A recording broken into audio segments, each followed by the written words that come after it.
Hey guys, tonight we're diving into something darker than your uncle's basement and more unsettling than that mystery smell in your car, the Rhino Tranq crisis.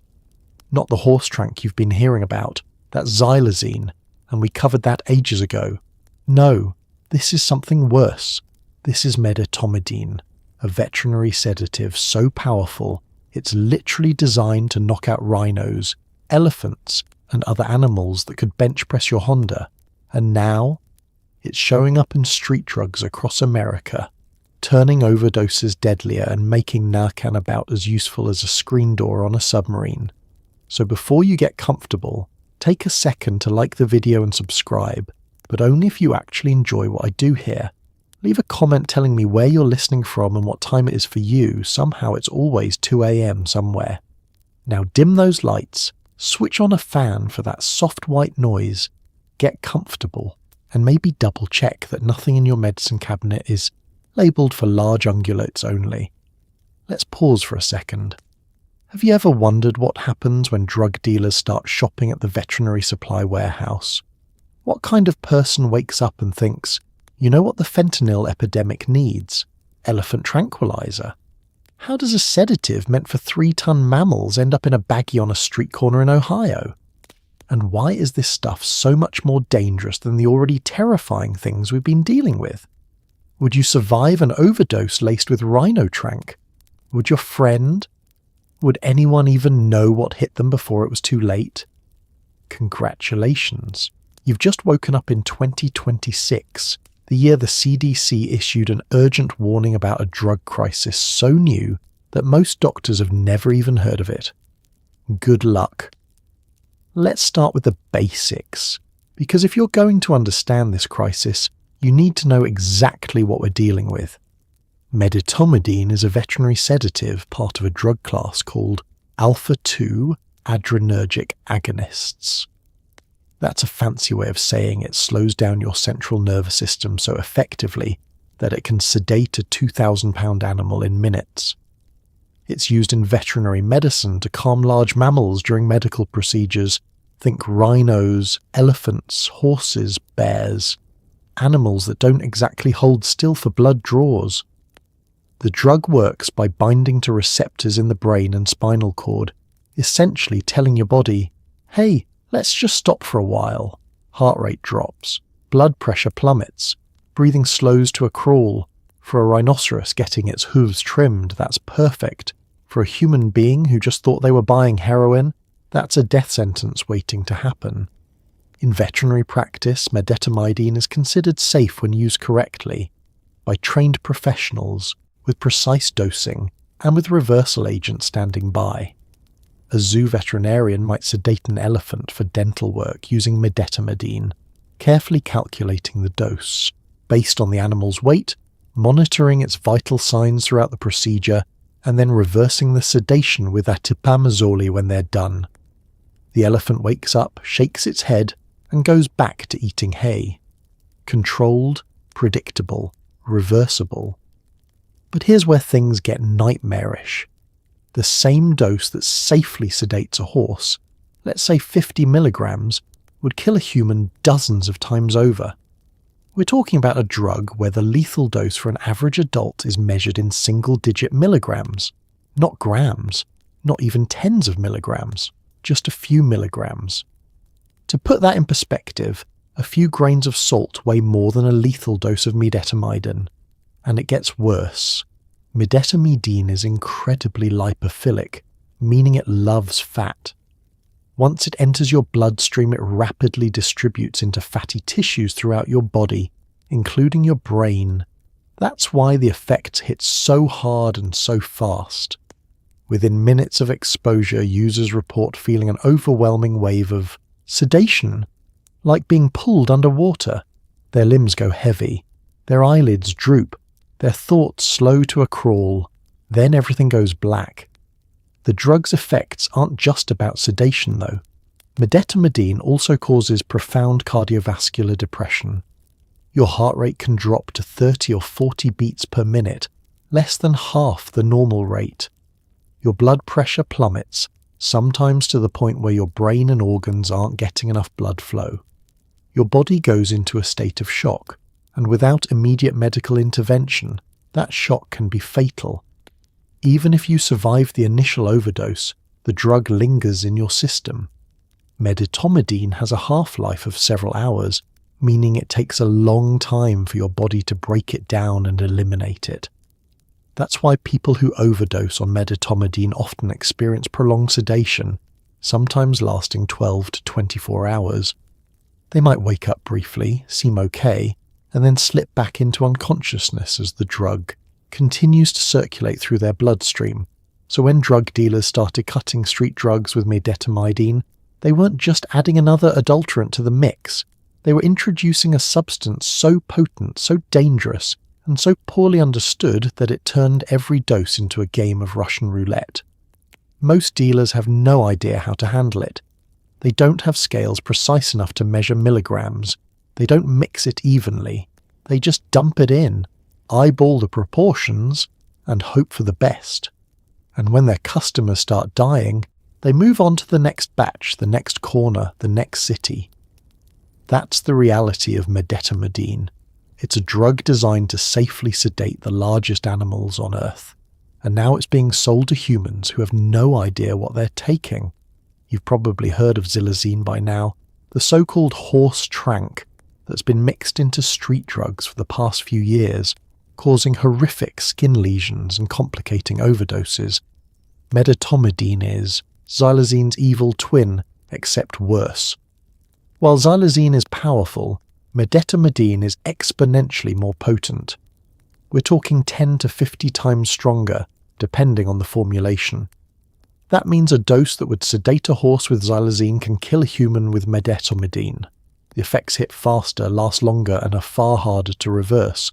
Xylazine already made overdoses more complicated because Narcan doesn't work on it. Medetomidine, same problem, but amplified. And while Xylazine at least had some recognition among emergency responders by 2024, medetomidine is so new to the street drug supply that most paramedics, ER doctors and toxicologists have never encountered it in humans. It's a ghost in the system, invisible until it's too late. Let's break down the differences, because understanding them matters. Xylazine, marketed under brand names like Rompan, has been around since the 1970s. It's widely used in veterinary medicine for horses, cattle, and other large animals. Over the years, it became relatively cheap and easy to obtain, which is why it started showing up in street drugs around 2018. By 2020, Xylazine was being mixed with heroin and fentanyl across the Northeast and Midwest, creating a new wave of overdose complications. The signature effect of Xylazine is its ability to cause severe, necrotic skin lesions. Users who inject drugs laced with Xylazine often develop open wounds at injection sites, wounds that don't heal, that get infected, and that sometimes lead to amputations. It's horrifying, and it's a dead giveaway that Xylazine is in the mix. But here's the thing. Xylazine's sedative effects, while strong, are somewhat manageable. Overdoses are serious, but with supportive care, oxygen, fluids, monitoring, many people survive. Medetomidine doesn't give you that margin. It's faster, deeper, and deadlier. Where Xylazine might take 10 to 15 minutes to fully kick in, medetomidine hits within minutes. Where Xylazine causes sedation and cardiovascular depression, medetomidine causes profound unconsciousness and life-threatening drops in heart rate and blood pressure. And where Xylazine's effects might last a few hours, medetomidine can keep someone sedated for an entire day. Another critical difference. Xylazine has been studied in humans, at least to some extent. Researchers and clinicians have spent years documenting its effects, figuring out how to manage overdoses, and educating emergency responders. There are protocols, case studies, and a growing body of knowledge. Medetomidine? Almost none of that exists. It's so rare in human overdoses, or at least it was until 2025, that medical literature is thin. doctors are flying blind, trying to extrapolate from veterinary medicine and hoping for the best. And here's the kicker.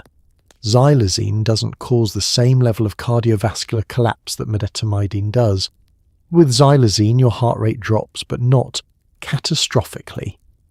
Your blood pressure falls, but often remains in a survivable range. Medetomidine, on the other hand, can drop your heart rate into the 20s or 30s, so slow that your brain and organs start shutting down from lack of oxygen. It can tank your blood pressure to the point where you go into shock, and your body can't recover without aggressive medical intervention. Even the skin lesions tell a different story. Xylazine's necrotic wounds are visible, traceable, a marker that something specific is happening. Medetomidine doesn't cause those wounds. It just kills you quietly, internally, without leaving obvious external signs. That makes it harder to identify in the field, harder to track in public health data, and harder to warn people about. So when harm reduction advocates talk about xylazine and medetomidine in the same breath, they're not being alarmist.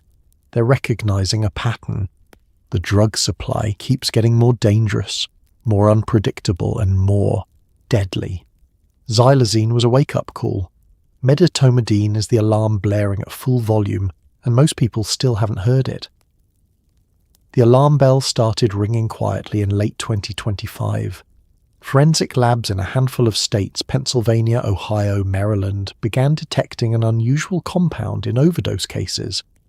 At first, it didn't make sense. The chemical signature didn't match fentanyl, heroin, xylazine, or any of the usual suspects. Then someone cross-referenced it with veterinary databases and found the match: medetomidine. The problem?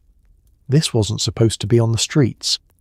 Unlike fentanyl, which has some limited human medical applications, or xylazine, which is at least widely available in agricultural settings, medetomidine is tightly controlled. It's a Schedule III veterinary drug, meaning it's harder to obtain and far less common. So how is it showing up in street drugs? That question haunted investigators. By early 2026, the CDC had logged enough cases to issue a formal warning. The deaths were piling up, and they all had one thing in common: victims who thought they were using one drug but were actually ingesting a sedative strong enough to drop a charging elephant. The first confirmed case came out of Philadelphia in October 2025.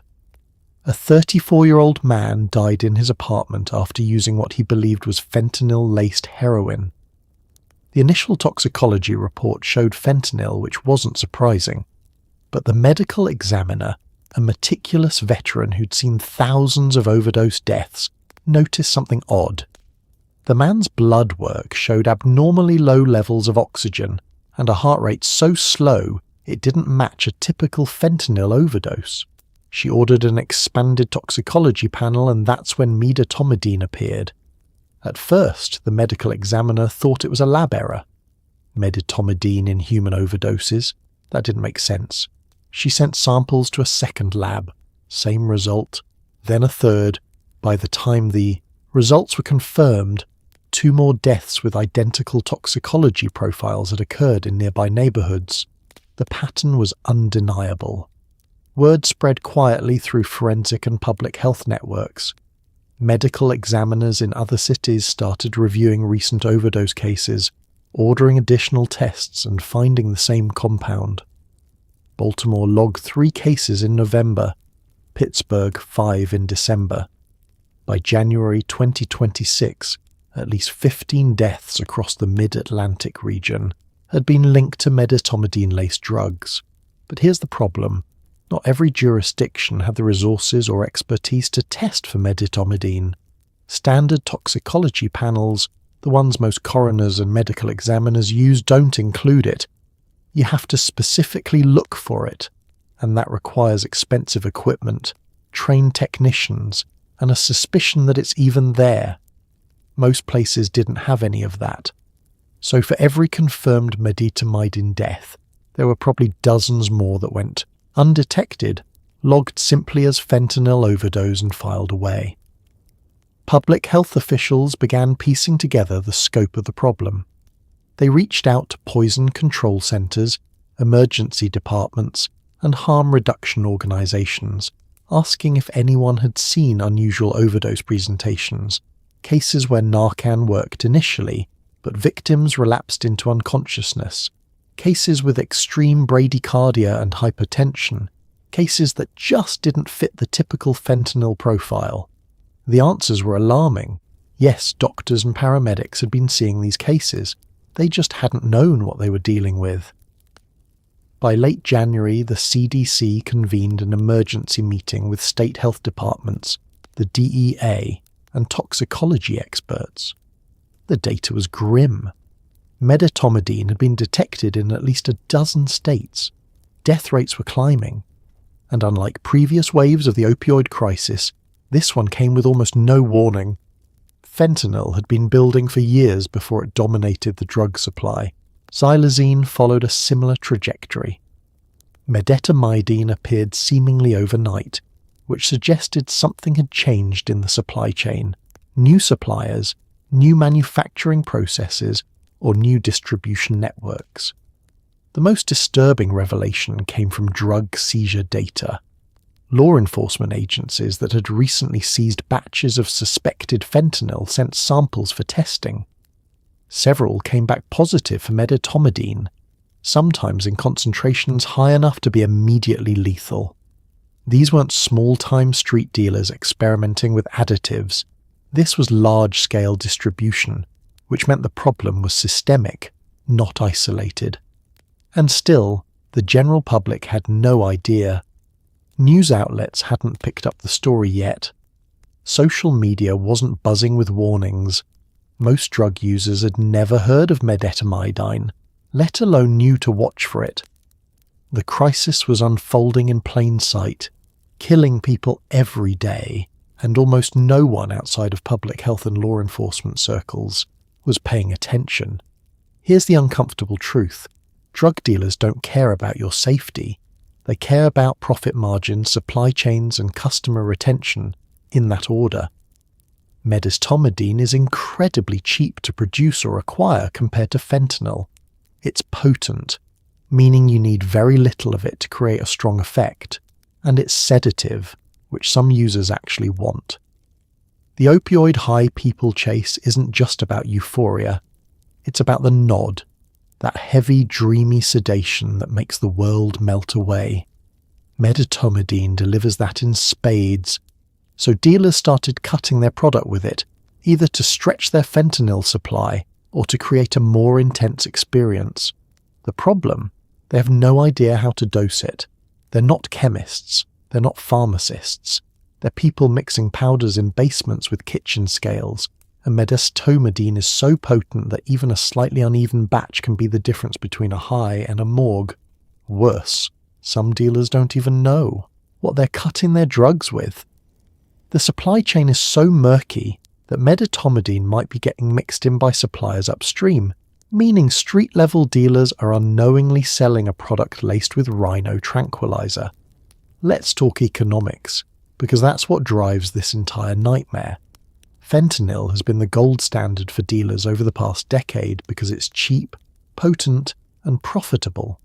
You can buy a kilogram of fentanyl powder from overseas suppliers for a few $1,000s, cut it heavily with inert fillers, and turn it into hundreds of thousands of doses worth millions on the street.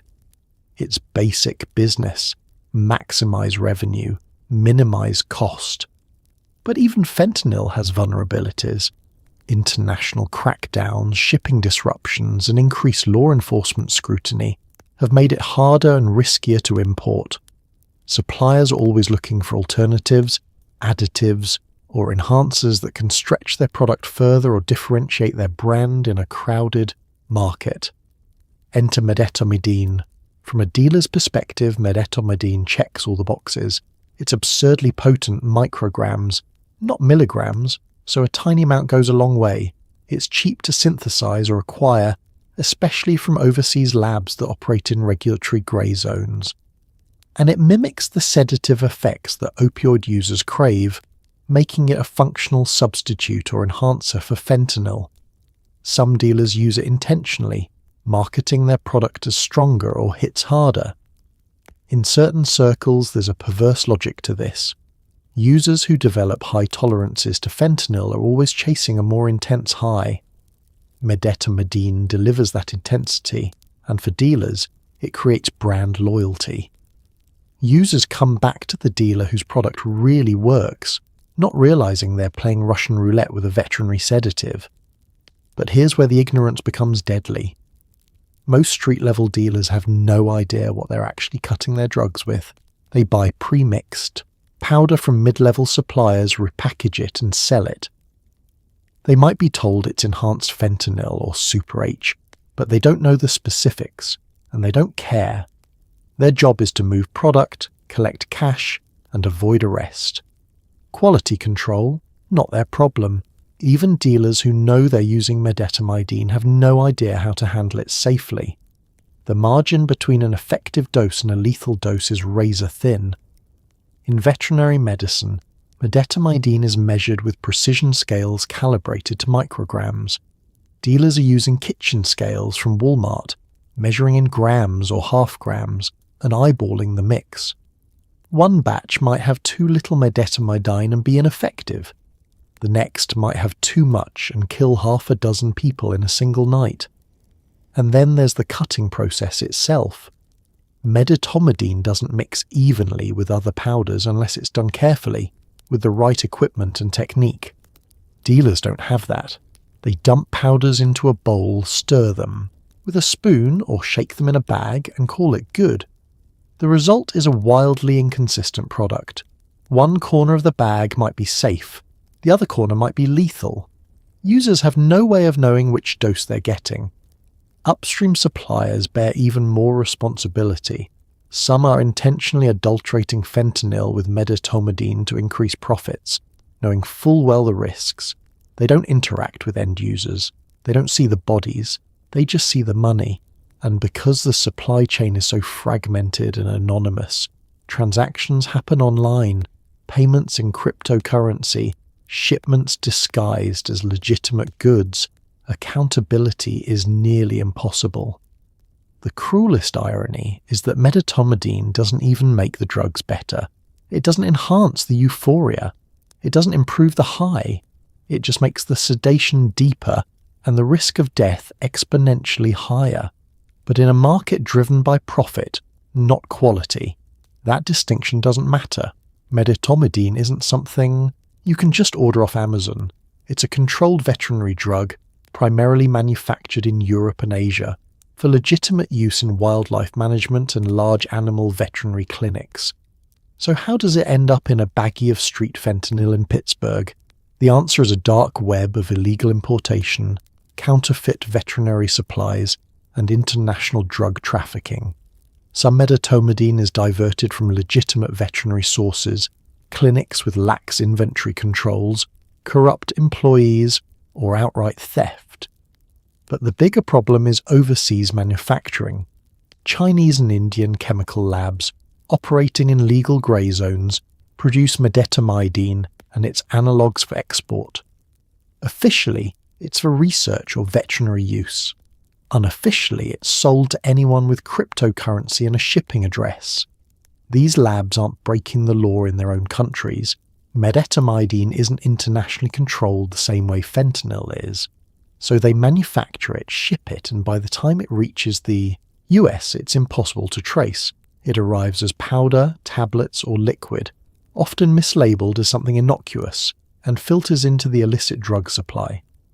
The journey starts in industrial chemical parks in China's Hubei or Jiangsu provinces, or in sprawling pharmaceutical zones outside Mumbai. These facilities are legitimate businesses, registered with local governments, producing chemicals for agriculture, veterinary medicine, and research. But they also produce drugs for less legal purposes. The lines are deliberately blurred. A lab might manufacture medetomidine for a zoo in Germany, a research facility in Canada, and a Darknet dealer in the US, all through the same production line. The legal framework in these countries creates the perfect loophole. China, for instance, has scheduled many fentanyl analogues and precursors under international pressure. But medetomidine isn't on those lists. It's not classified as a narcotic or psychotropic substance under UN conventions, so manufacturing and exporting it is perfectly legal on paper. The labs list the destination as veterinary research or pharmaceutical ingredient, file the right paperwork and ship it out. The shipments arrive via standard international mail or commercial freight. Customs inspectors are overwhelmed, understaffed, and focused on higher priority contraband, firearms, bulk fentanyl, human trafficking. A package labelled veterinary reagent or research chemical doesn't raise red flags unless inspectors have specific intelligence, which they rarely do. Most packages slip through undetected. Once in the US, medetomidine enters the domestic drug distribution network. Large-scale traffickers buy it in bulk, repackage it, and sell it to mid-level dealers who cut it into fentanyl or heroin. The original source is untraceable. Cryptocurrency payments, encrypted communications, and layers of intermediaries ensure anonymity at every step. But overseas labs aren't the only source. Veterinary clinics, zoos, and wildlife reserves in the US also stock medetomidine. Most have strict inventory controls, but not all. A veterinary clinic in a rural area might have 1 or 2 employees with access to the drug safe. If one of them has a substance use disorder or financial problems or connections to the drug trade, diversion is easy. Take a vial, replace it with saline, fudge the records. No one notices until an audit, if there even is one. Organised theft is another problem. Veterinary supply warehouses have been targeted by thieves who know exactly what they're looking for. In 2025, a warehouse in Texas was burglarized, and among the stolen items were several bottles of medetomidine. Law enforcement suspected the thieves had inside knowledge. They bypassed cheaper, bulkier items and went straight for high-value controlled substances. The internet also plays a role. Darknet markets and encrypted messaging apps like Telegram host vendors selling medetomidine openly. Listings describe purity, offer bulk discounts, and include customer reviews. Buyers don't need to be sophisticated criminals. They just need basic tech literacy and cryptocurrency. A dealer in Ohio can order medetomidine from a supplier in China, have it delivered to a drop house, and never interact with another human being in the process. Even more concerning are chemical analogues. Medetomidine has a specific molecular structure, but slight modifications create related compounds with similar effects. These analogues occupy an even murkier legal space. If medetomidine ever gets scheduled as a controlled substance, manufacturers can simply tweak the formula, create a new analogue, and start the cycle over again. It's a game of whack-a-mole that law enforcement and regulators have been losing for decades. The supply chain is global, anonymous, and remarkably efficient. And until there's coordinated international action, treaties, enforcement, tracking, medetomidine will keep flowing into the US drug supply, killing people who have no idea what they're taking. In February 2026, the Centers for Disease Control and Prevention issued an official Health Alert Network advisory. The message was blunt. Medetomidine has been detected in illicit drug supplies, particularly in the Northeast and Midwest. Overdoses are increasing, death rates are climbing, and emergency responders need to be aware that standard overdose reversal protocols may not work. The warning outlined the drug's effects: severe sedation, respiratory depression, bradycardia, dangerously slow heart rate, hypertension, plummeting blood pressure, and emphasized that naloxone, the life-saving opioid reversal drug known as Narcan, does not reverse medetomidines effects. That last part is critical. For years, Narcan has been the frontline defense against opioid overdoses. It's saved countless lives. But it only works on opioids. Medetomidine isn't an opioid, it's a different class of drug entirely. So when someone overdoses on a combination of fentanyl and medetomidine, Narcan might wake them up from the fentanyl, but the medetomidine keeps pulling them under. The CDC urged hospitals to stock atipamezole, a medetomidine-specific reversal agent. But here's the problem. Most hospitals don't have it. Atipamezole is a veterinary drug. It's not FDA approved for human use, and it's expensive, specialized, and rare. The CDC's alert landed like a bomb in public health circles. State health departments scrambled to disseminate the information to hospitals, EMS agencies, and harm reduction organizations.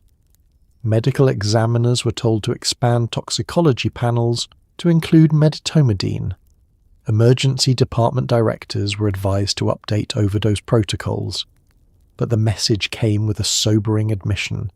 We don't have good solutions yet. The alert was unusually specific for a CDC communication.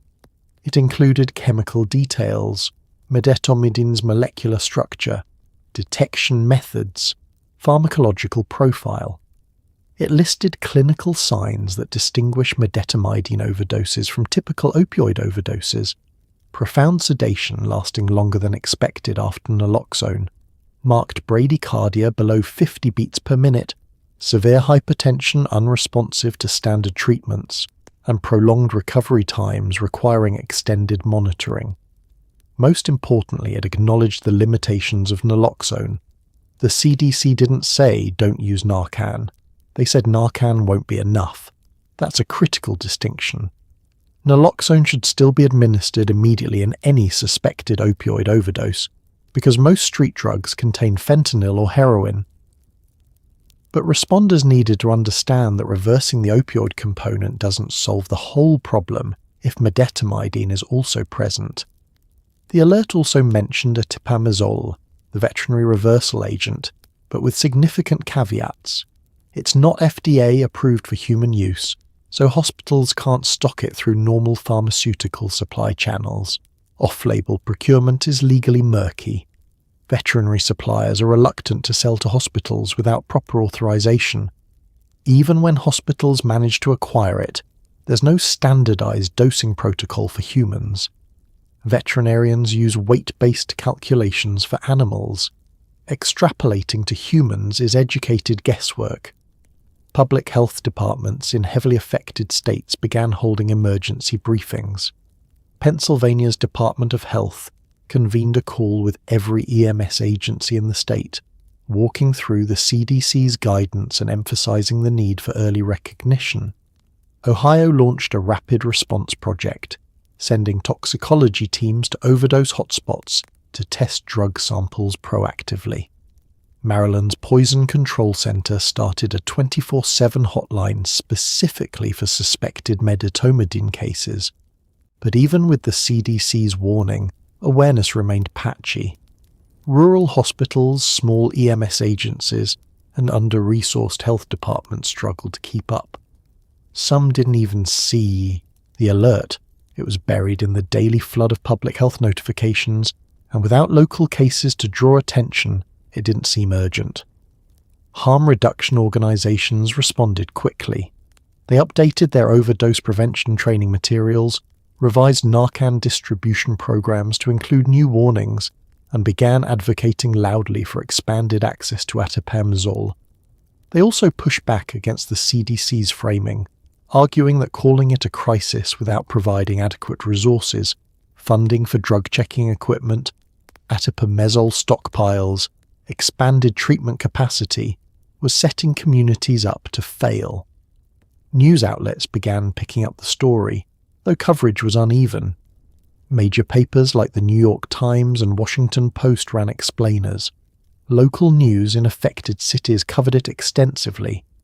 But nationally, the story struggled to break through. The opioid crisis had been in the news for so long that many outlets treated it as just another chapter in an ongoing tragedy, not a new and distinct threat. The CDC's warning was important, even necessary. But a warning without resources, without solutions, is just information. And information alone doesn't save lives. let's talk about what medetomidine actually does when it enters your system, because understanding the biology helps explain why it's so terrifying. Medetomidine works by activating alpha-2 adrenergic receptors in your brainstem and spinal cord.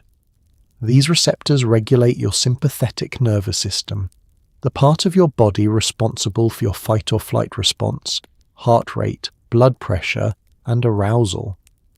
When medetomidine binds to these receptors, it essentially tells your body to shut down. Your heart rate drops. Your blood vessels relax, causing blood pressure to plummet. Your breathing slows. Your consciousness fades. For a rhino undergoing a medical procedure, this is controlled sedation. For a human who unknowingly ingested it, it's a medical emergency. The sedation is profound. Users describe it as being pulled into a black hole, unable to move, speak, or stay awake. Unlike opioids, which primarily depress respiration, medetomidine attacks multiple systems at once.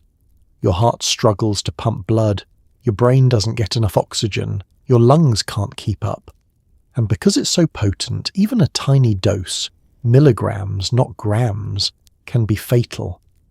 The cascade of effects begins within minutes. Once medetomidine enters your bloodstream, whether through injection, inhalation, or even accidentally through mucous membranes, it crosses the blood-brain barrier almost immediately. It's highly lipophilic, meaning it loves fat, and your brain is full of fatty tissue. So it concentrates there quickly, binding to alpha-2 receptors in the locus coeruleus, a small region in the brainstem that regulates wakefulness and arousal. The first thing you notice is the sedation, not a gentle drowsiness, but a sudden overwhelming wave. Your eyelids become impossibly heavy. Your limbs feel like they're made of concrete. You try to stay awake, but it's like fighting a riptide. You're being pulled under whether you want to be or not. Within minutes, you're unconscious. While you're out, your body is in crisis mode. Your heart rate plummets. Normal resting heart rate is 60 to 100 beats per minute. On medetomidine, it can drop to 30, 20, even into the teens. That's not enough to perfuse your organs properly. Your brain, your kidneys, your liver, they all need oxygenated blood, and they're not getting it. Your blood pressure collapses too. Medetomidine causes vasodilation, meaning your blood vessels relax and widen. In normal circumstances, your body compensates by increasing heart rate and constricting certain vessels to maintain pressure. But medetomidine blocks those compensatory mechanisms, so your blood pressure just keeps falling. Systolic pressure, the top number, might drop from 120 to 70, 60, even 50. At that point, you're in shock. Your organs are starving for blood. Breathing slows as well, though not always as dramatically as with opioids. Medetomidine suppresses the respiratory drive, but it's more about depth than rate. You might take 8 or 10 breaths per minute. Technically enough, but they're shallow, inadequate. Your oxygen saturation drops. Your carbon dioxide levels rise. Your blood becomes acidic. Your brain, already struggling with low blood flow, is now hypoxic. And here's the insidious part. You can't wake yourself up. Even if some part of your brain registers that something's wrong, you can't move. You can't call for help. You can't reach for your phone. You're locked in, conscious or semi-conscious, but paralyzed by sedation. The effects linger. Medetomidine's half-life in humans is estimated as several hours, meaning it takes a long time for your body to metabolize and eliminate it. So even if you survive the initial overdose, even if someone calls 911, even if paramedics arrive and provide oxygen and fluids, you're not out of the woods. You might remain sedated for 12, 18, even 24 hours. Hospitals have to keep you intubated and ventilated because you can't breathe adequately on your own. They have to give you IV fluids and medications to support your blood pressure because your cardiovascular system can't do it alone. And if you don't get medical help, if you're alone, or if your friends panic and leave, you die, quietly without drama. Your heart stops, your breathing stops, and you never wake up. That's what medetomidine does. It shuts you down, system by system, and it does it efficiently.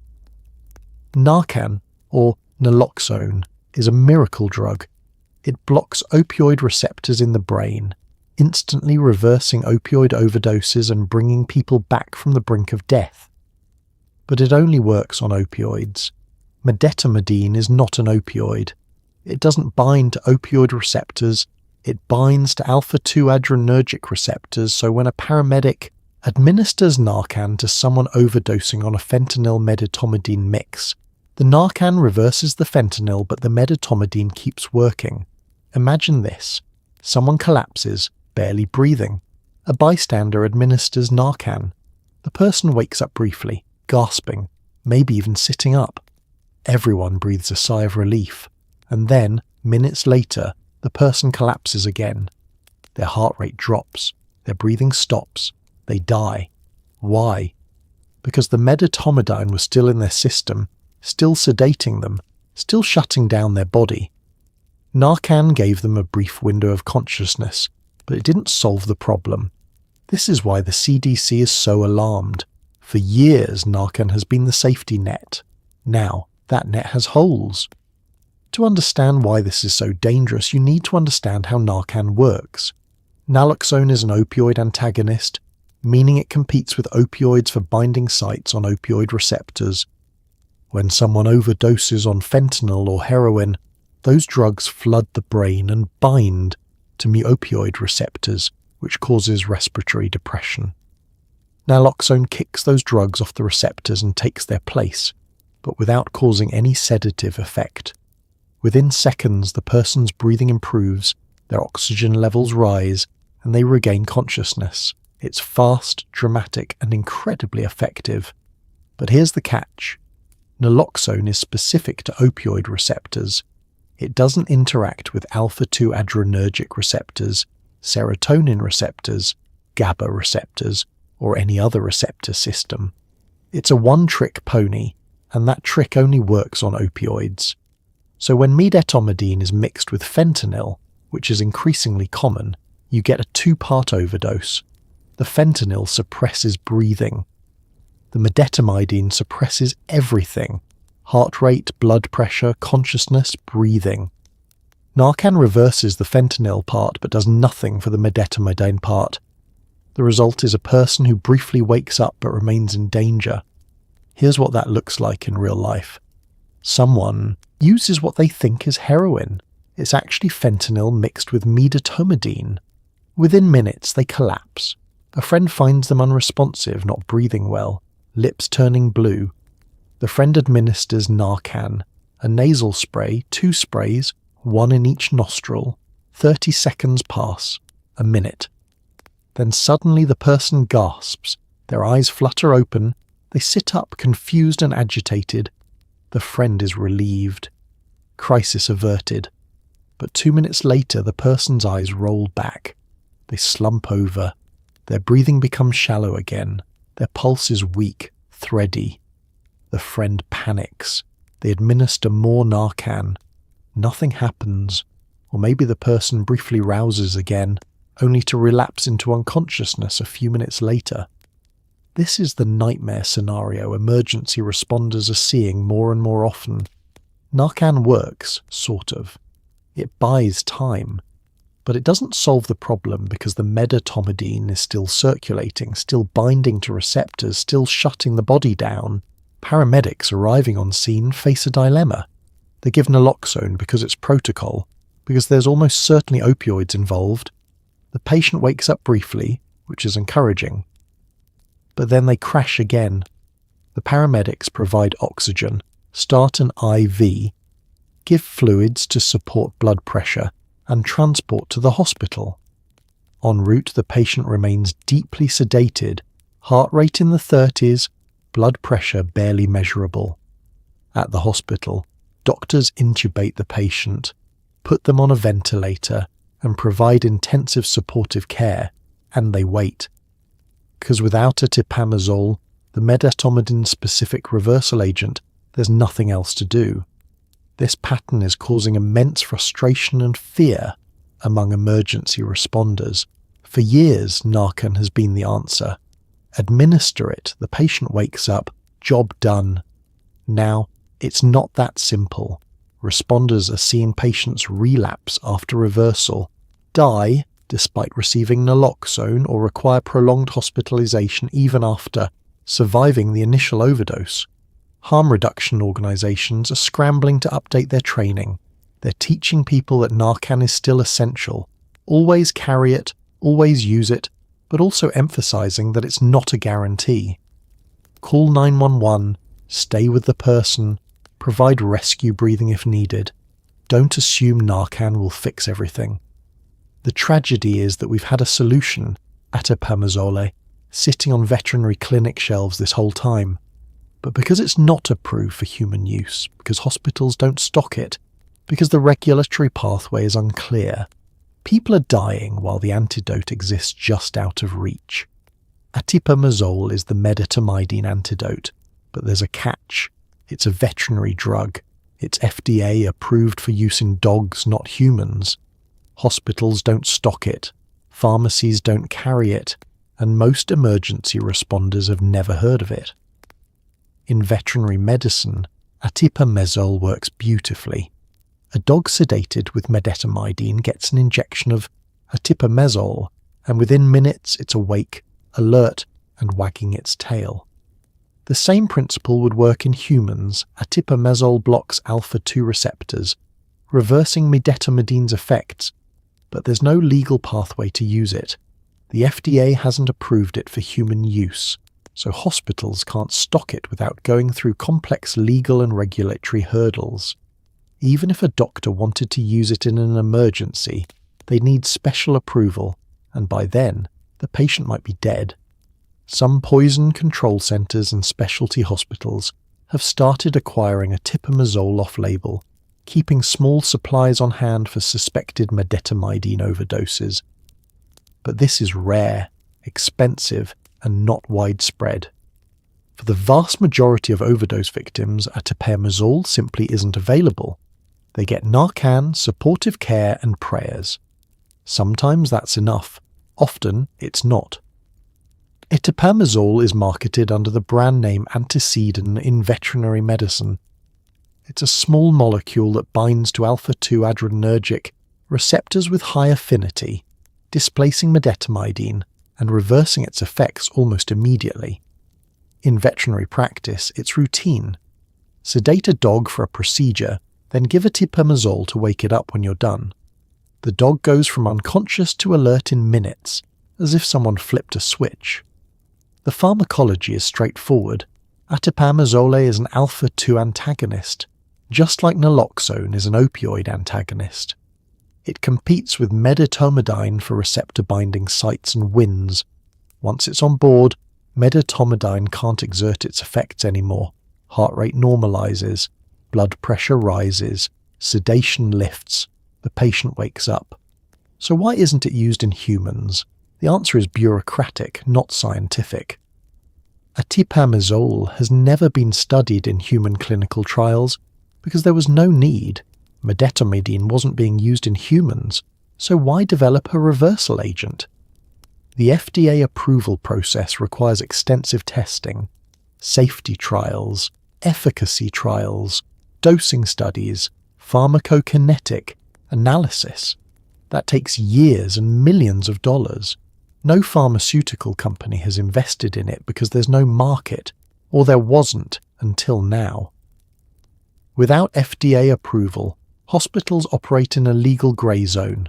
They can acquire atipamezole through veterinary suppliers, but doing so requires justification, documentation, and often institutional review board oversight.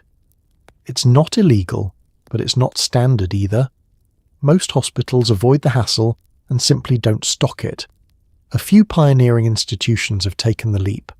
Hospitals in Philadelphia, Baltimore, and Pittsburgh, cities hit hard by medetomidine overdoses, have quietly acquired atipamezole and developed protocols for its use.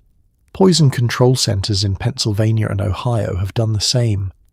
But these are exceptions, driven by individual toxicologists or emergency department directors who saw the crisis coming and decided to act.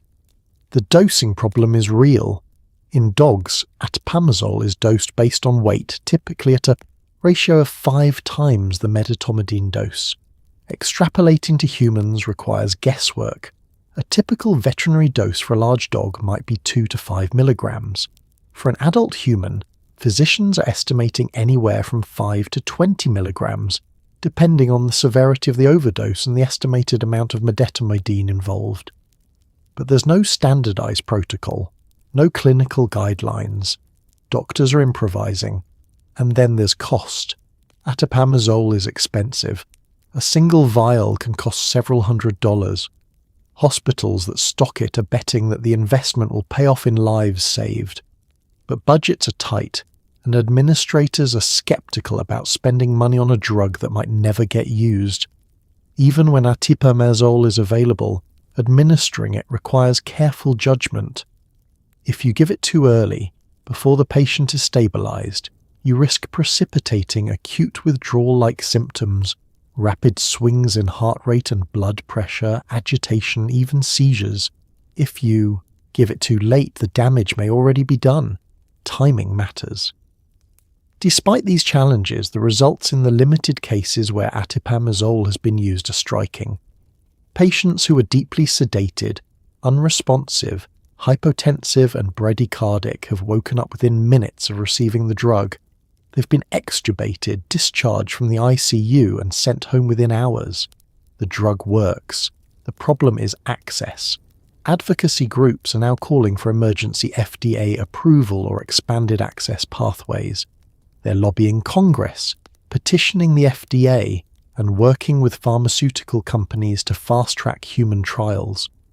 But regulatory processes are slow, and in the meantime people are dying who could have been saved with a single injection of a drug that's already sitting on veterinary clinic shelves across the country. It's maddening, tragic, and entirely preventable. If you're standing next to someone who just overdosed on medetomidine, here's what you'll see. They collapse suddenly and completely. Their eyes might be open, but they're not responding. Their skin turns pale, then greyish-blue as oxygen levels drop.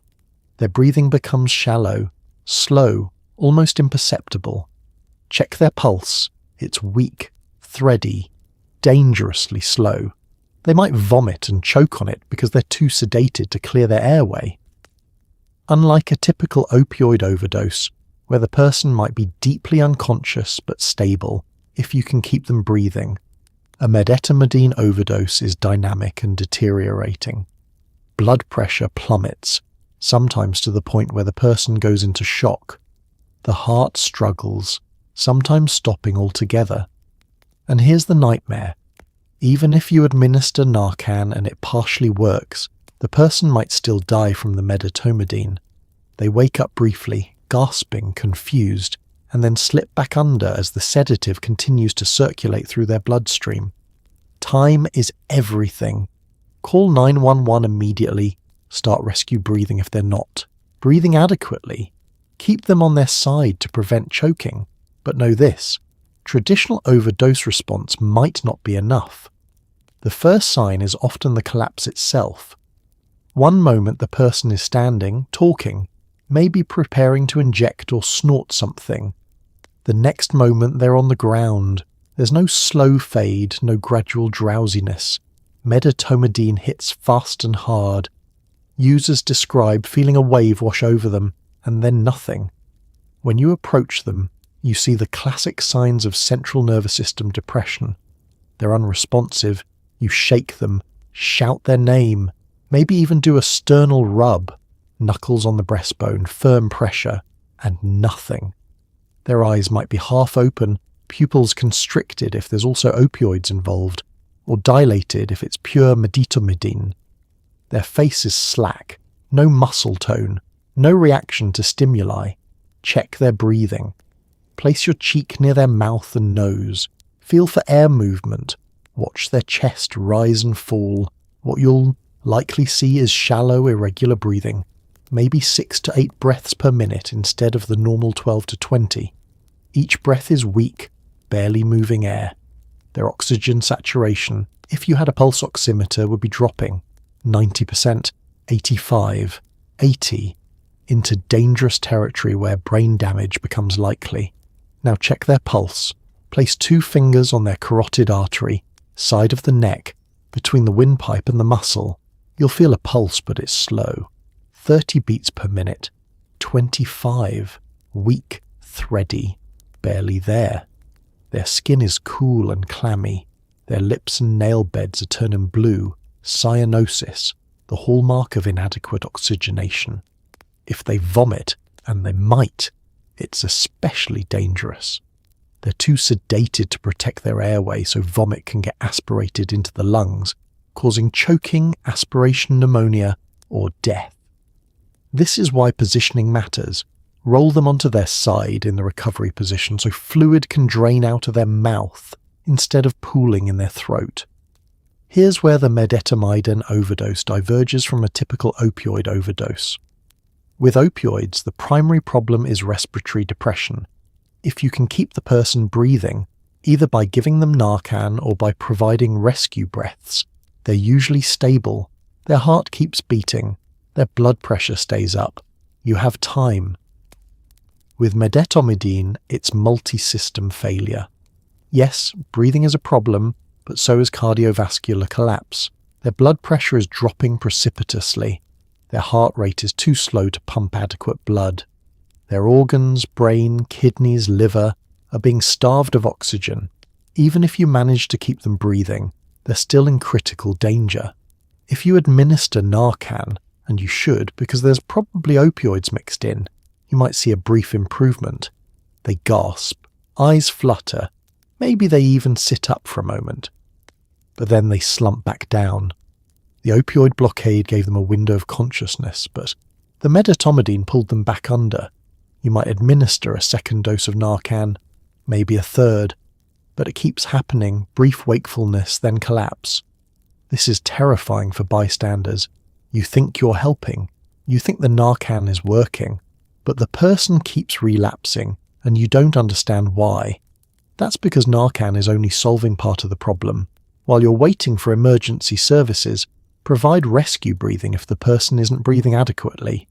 Tilt their head back slightly, pinch their nose, seal your mouth over theirs, and give 2 breaths, each lasting about 1 second, enough to make the chest rise visibly. Then check for a pulse. If there's no pulse, start CPR.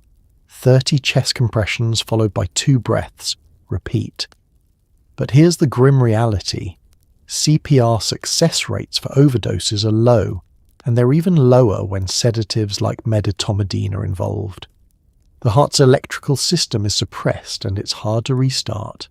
Paramedics, arriving with defibrillators and advanced medications, might have a chance, but bystander CPR alone often isn't enough. When paramedics do arrive, tell them everything, what the person took, if you know, when they collapsed, how many doses of Narcan you gave, whether they ever woke up. Mention the possibility of medetomidine if you have any reason to suspect it, if they bought from a new source, if the drug looked different, if the overdose doesn't seem like a typical opioid response.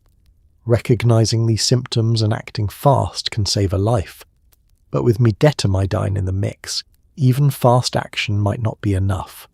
As of early 2026, medetomidine has been detected in illicit drug supplies in at least 15 states, with the highest concentrations in Pennsylvania, Ohio, Maryland, West Virginia, and parts of New England. These are the same regions hit hardest by the fentanyl epidemic: Rust Belt cities, Appalachian communities, and post-industrial towns where opioid use disorder has devastated entire generations. The pattern is predictable but terrifying. It starts in urban hubs, Philadelphia, Pittsburgh, Baltimore, where drug trafficking networks are established. Then it radiates outward into suburbs and rural areas as the supply chain expands. By the time rural communities even know what medetomidine is, it's already killing their residents. Public health officials are scrambling to track it. Forensic labs are testing overdose samples retroactively, discovering that medetomidine was present in deaths previously attributed solely to fentanyl. The true scale of the crisis is probably much larger than we know, and because medetomidine is so new, many coroners and medical examiners aren't testing for it yet. It's a blind spot in the data, and blind spots kill people. Philadelphia was ground zero. The city's Kensington neighborhood, already infamous for open-air drug markets and a staggering overdose rate, saw the first cluster of medetomidine deaths in late 2025. Within weeks, neighboring counties reported similar cases. Montgomery, Delaware, Bucks, suburbs that had spent years battling fentanyl suddenly faced a new, deadlier threat. Pittsburgh followed a similar trajectory. The city's North Side and Hill District neighborhoods logged multiple medetomidine-positive overdoses in December 2025. By January, smaller towns along the Rust Belt corridor, Johnstown, Altoona, Erie, were seeing cases too. The drug moved along established trafficking routes, following Interstate 76 and Interstate 79, spreading like a virus through communities already weakened by economic collapse and decades of opioid addiction. Baltimore's story was particularly grim. The city had one of the highest overdose death rates in the nation even before medetomidine appeared. When it did, death spiked immediately.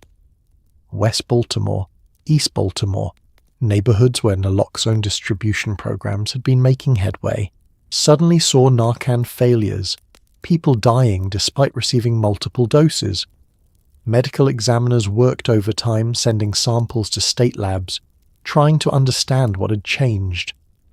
West Virginia's crisis unfolded more slowly but just as tragically. The state's rural geography meant drugs took longer to penetrate, but once they did, the impact was catastrophic. Small towns with limited medical infrastructure, where the nearest hospital might be 30 miles away, had no capacity to handle complex overdoses. People died in trailers, in cars, in gas station bathrooms, and by the time anyone found them, it was too late. New England saw a different pattern. Massachusetts, Connecticut, and Rhode Island all reported medetomidine cases, but they were scattered, not clustered. This suggested multiple supply chains rather than a single source. Boston's Mass and Cass area, an open-air drug market notorious for overdoses, became a hotspot. Providence and Hartford followed. Smaller cities like Lawrence, Lowell, and New Bedford saw isolated cases that public health officials feared were just the beginning. Ohio deserves special mention because the state has been a bellwether for every wave of the opioid crisis. In the early 2000s, it was OxyContin. In the 2010s, heroin. By 2015, fentanyl. Now, medetomidine. Cities like Dayton, Cincinnati, Cleveland, and Toledo all reported cases, but the most alarming spread was into rural counties, places like Scioto, Lawrence, and Adams counties along the Ohio River, communities with populations under 20,000 where a single overdose death is a major event. When medetomidine arrived there, it arrived quietly, undetected until forensic labs finally tested for it. The Geographic spread reveals an uncomfortable truth. Medetomidine isn't a regional problem, it's a national one, just unevenly distributed for now. Public health experts warn that the current map is incomplete. Many states don't have the lab capacity to test for medetomidine routinely. Many coroners rely on standard toxicology panels that don't include it, so the official case counts, dozens of confirmed deaths, are almost certainly underestimating the real toll by a factor of 10 or more. And the spread is accelerating. Every week, new jurisdictions report their first cases. Michigan, Indiana, Tennessee, North Carolina, States that hadn't seen medetomidine in early 2026 are now logging deaths. The drug is moving westward and southward, following the same pathways that brought fentanyl to every corner of the country. What makes this especially insidious is that users have no way to know they're at risk. A dealer in Ohio might be selling medetomidine-laced fentanyl. A dealer 2 blocks away might be selling pure fentanyl. There's no brand consistency, no quality control, no warning labels. Users are making life or death decisions based on incomplete information, and the consequences are measured in body counts. The geographic spread of medetomidine is a case study in how modern drug epidemics unfold. Fast, unpredictable, and devastating. By the time authorities map the problem, it's already moved to the next community. Fentanyl alone is deadly. It's 50 times more potent than heroin. Medetomidine alone is deadly. It's designed to sedate animals that weigh thousands of pounds. Put them together, and you've created a pharmacological nightmare. Fentanyl depresses your respiratory system, slowing your breathing to dangerous levels. Medetomidine depresses your cardiovascular and central nervous systems, dropping your heart rate and blood pressure, while also sedating you into unconsciousness. Together, they attack your body from multiple angles. Your lungs struggle to breathe, your heart struggles to pump, your brain struggles to stay conscious. And because Narcan only reverses the fentanyl, you're left with a half-solved overdose, a person whose opioid receptors are blocked but whose alpha-2 receptors are still firing, keeping them sedated, hypertensive, and at risk of death. This combination is what's driving the spike in overdose deaths. Even people who survive long enough to reach a hospital face prolonged intensive care stays, ventilator support, and the risk of brain damage from prolonged hypoxia. It's not just a crisis, it's an escalation of an already catastrophic epidemic. Understanding why this combination is so lethal requires understanding how each drug works independently. Fentanyl, a synthetic opioid, binds to mu-opioid receptors primarily in the brainstem and spinal cord. These receptors regulate pain, but they also regulate breathing.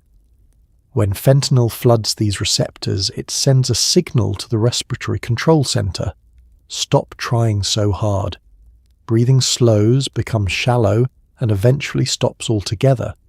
That's how opioid overdoses kill, respiratory arrest leading to cardiac arrest. Medetomidine takes a different route.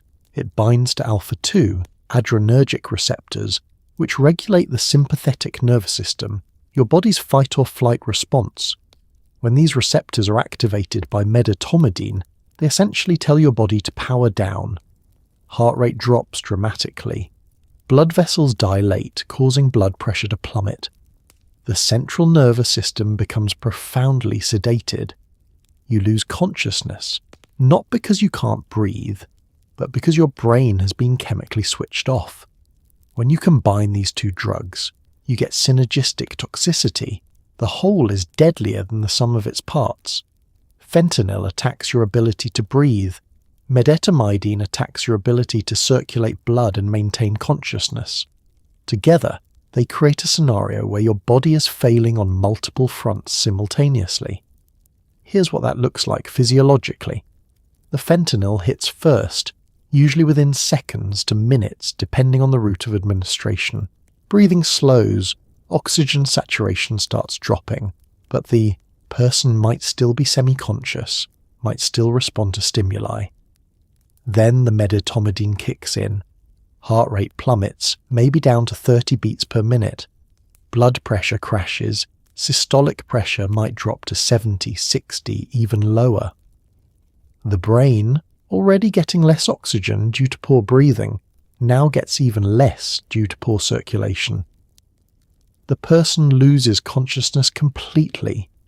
At this point, if someone administers Narcan, the fentanyl component reverses. Opioid receptors are blocked. The respiratory drive returns. The person might gasp, might even open their eyes.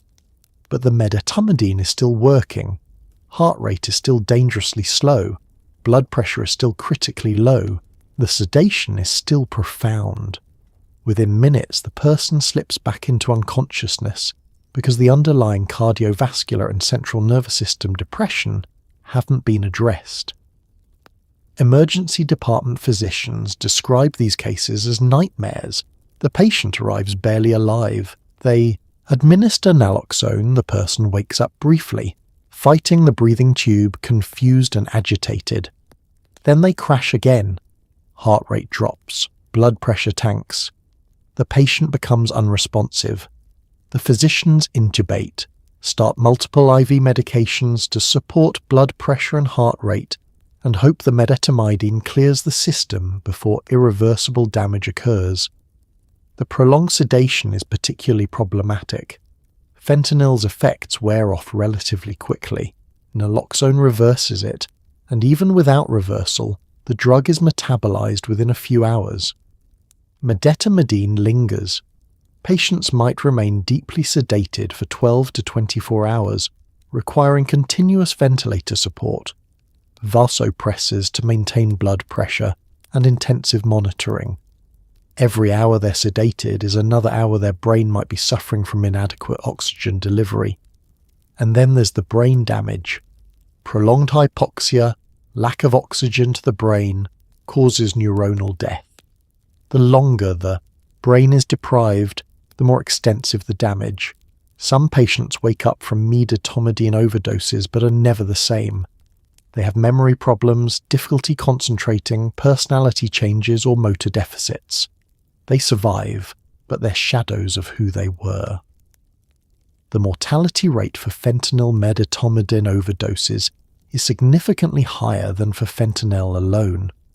Early data from Pennsylvania suggests that overdoses involving both drugs have a death rate nearly double that of fentanyl-only overdoses, even when emergency services respond quickly. That's because the window for effective intervention is so narrow, and the tools available, Narcan, oxygen, fluids, only address part of the problem. This perfect storm isn't accidental. Drug dealers don't care about pharmacological interactions. They care about creating a product that's cheap, potent, and addictive. Medetomidine checks those boxes. The fact that it also makes overdoses far more deadly is just collateral damage in a market driven entirely by profit. Medetomidines' journey from veterinary clinic to street corner is a case study in how black markets exploit regulatory gaps. Veterinary drugs occupy a strange legal space. They're controlled, but not as tightly as human pharmaceuticals. Clinics, zoos, and wildlife management facilities stockpile sedatives like medetomidine, often with minimal oversight. Inventory controls vary widely. A zoo might have strict protocols, a rural vet clinic might not. That creates opportunities for theft and diversion. Employees with addiction issues or financial desperation steal from inventory. Unscrupulous veterinarians sell drugs under the table, and once the drugs are out of the legitimate supply chain, they're untraceable. But the bigger problem is overseas manufacturing. Labs in China, India, and other countries produce medetomidine legally for veterinary export. They sell to wholesalers, distributors, and increasingly directly to buyers via encrypted online marketplaces. Payment is in cryptocurrency. Shipping is disguised. Customs inspections are hit or miss. Once it arrives in the US, it's repacked, cut, mixed with other drugs, and distributed through the same networks that move fentanyl, cocaine, and methamphetamine. The black market for veterinary drugs is booming, and law enforcement is playing catch-up. The vulnerability of veterinary supply chains is surprising to most people. We think of controlled substances as tightly secured, locked safes, meticulous records, regular audits. And for human pharmaceuticals, especially Schedule II narcotics like morphine or oxycodone, that's largely true. But veterinary drugs operate under different regulations. The DEA classifies medetomidine as a Schedule III drug, which means it has accepted medical use but potential for abuse. That puts it in the same category as ketamine and certain barbiturates, controlled but not as strictly as opioids. Veterinary clinics are required to keep records of controlled substance use, but enforcement is inconsistent. State veterinary boards conduct inspections, but they're understaffed and focus primarily on animal welfare, not drug diversion. A clinic might go years without an inventory audit. If a veterinarian or technician is systematically stealing small amounts, a vial here, a vial there, it might never be noticed. Even when theft is detected, consequences are often minimal. A clinic might fire the employee, but criminal prosecution is rare unless the quantities are large, and because veterinary drugs aren't tracked the same way human prescription drugs are, there's no equivalent to prescription monitoring programs. Diversion is hard to trace. Zoos and wildlife facilities face similar challenges. They stock large quantities of sedatives for managing dangerous animals. Security is focused on keeping the public safe from animals, not on preventing drug theft. An employee with access to the pharmacy could divert drugs without much difficulty. But domestic diversion is small potatoes compared to international manufacturing. The real flood of medetomidine is coming from overseas, where regulatory gaps are even larger. Chinese chemical manufacturers operate in a legal grey zone. They produce pharmaceutical ingredients and veterinary drugs for export, and they do so legally under Chinese law. The fact that their products end up in illicit drug supplies in other countries isn't their legal problem, at least not under current international frameworks. These manufacturers advertise openly on business-to-business websites, offering medetomidine in bulk quantities. Buyers can order kilograms at a time, no questions asked, as long as they claim it's for legitimate veterinary or research use. Payment is in Bitcoin or other cryptocurrencies, which provides anonymity for both buyer and seller. Shipping is the tricky part, but manufacturers have it down to a science. They mislabel packages as research chemicals, veterinary, reagents, or even cosmetic ingredients. They use commercial freight services, which have less scrutiny than postal services. They split large orders into multiple smaller shipments to avoid detection, and they exploit free trade zones, where customs inspections are minimal. Once medetomidine reaches the US, it enters the domestic black market. Large-scale traffickers buy it in bulk and distribute it to regional dealers, who cut it into fentanyl or heroin. The markup is enormous. A kilogram purchased for a few $1,000s overseas can be worth hundreds of thousands on the street, after being mixed with other drugs. Some veterinary drugs are also diverted through online pharmacies that operate in legal grey zones. These pharmacies, often based overseas, sell prescription medications without requiring a prescription. They advertise on Darknet markets or through encrypted messaging apps. A buyer doesn't need to be a veterinarian, they just need cryptocurrency and a mailing address. Law enforcement agencies are aware of the problem, but interdiction is difficult. The volume of international mail and freight is staggering. Millions of packages enter the US every day. Customs inspectors can't examine every shipment, so they rely on intelligence, profiling, and random checks. Most medetomidine shipments slip through undetected. Even when shipments are intercepted, prosecution is challenging. The buyer might use a fake name and a drop address. The seller is overseas, beyond US jurisdiction. There's no way to connect the shipment to a specific individual or organization. The black market for veterinary drugs is thriving because it exploits every gap in the regulatory system: weak oversight of domestic veterinary clinics, legal loopholes in international manufacturing, inadequate customs enforcement, and anonymous online transactions. Until these gaps are closed, which would require coordinated international action, new regulations, and significant resources, medetomidine and other veterinary drugs will continue flowing into the illicit drug supply. Law enforcement agencies are doing their best, but they're fighting a losing battle. Medetomidine isn't on the DEA's most wanted list. It's not even federally controlled the same way fentanyl is. It's classified as a veterinary drug, which means it falls into a regulatory grey zone. State laws vary, international laws vary even more, and because it's so new to the illicit drug supply, there's no established playbook for interdiction. Border agents are looking for fentanyl, heroin, cocaine, drugs they know. Medetomidine, especially when mislabeled or mixed with other substances, slips through. Even when it's seized, prosecutors struggle to charge traffickers because the legal frameworks aren't clear. Is possession of medetomidine for human use illegal? In some states, yes. In others, maybe. It's complicated, and criminals exploit that complexity. Meanwhile, the drug is being manufactured faster than law enforcement can track it. Shut down one lab in China and 2 more pop up in India. Intercept one shipment and 10 more get through. It's a game of whack-a-mole, and law enforcement is losing. The fundamental problem is that medetomidine doesn't fit neatly into existing drug enforcement frameworks. Fentanyl is a Schedule II controlled substance under federal law. Possessing it without a prescription is a federal crime. Trafficking it carries severe penalties.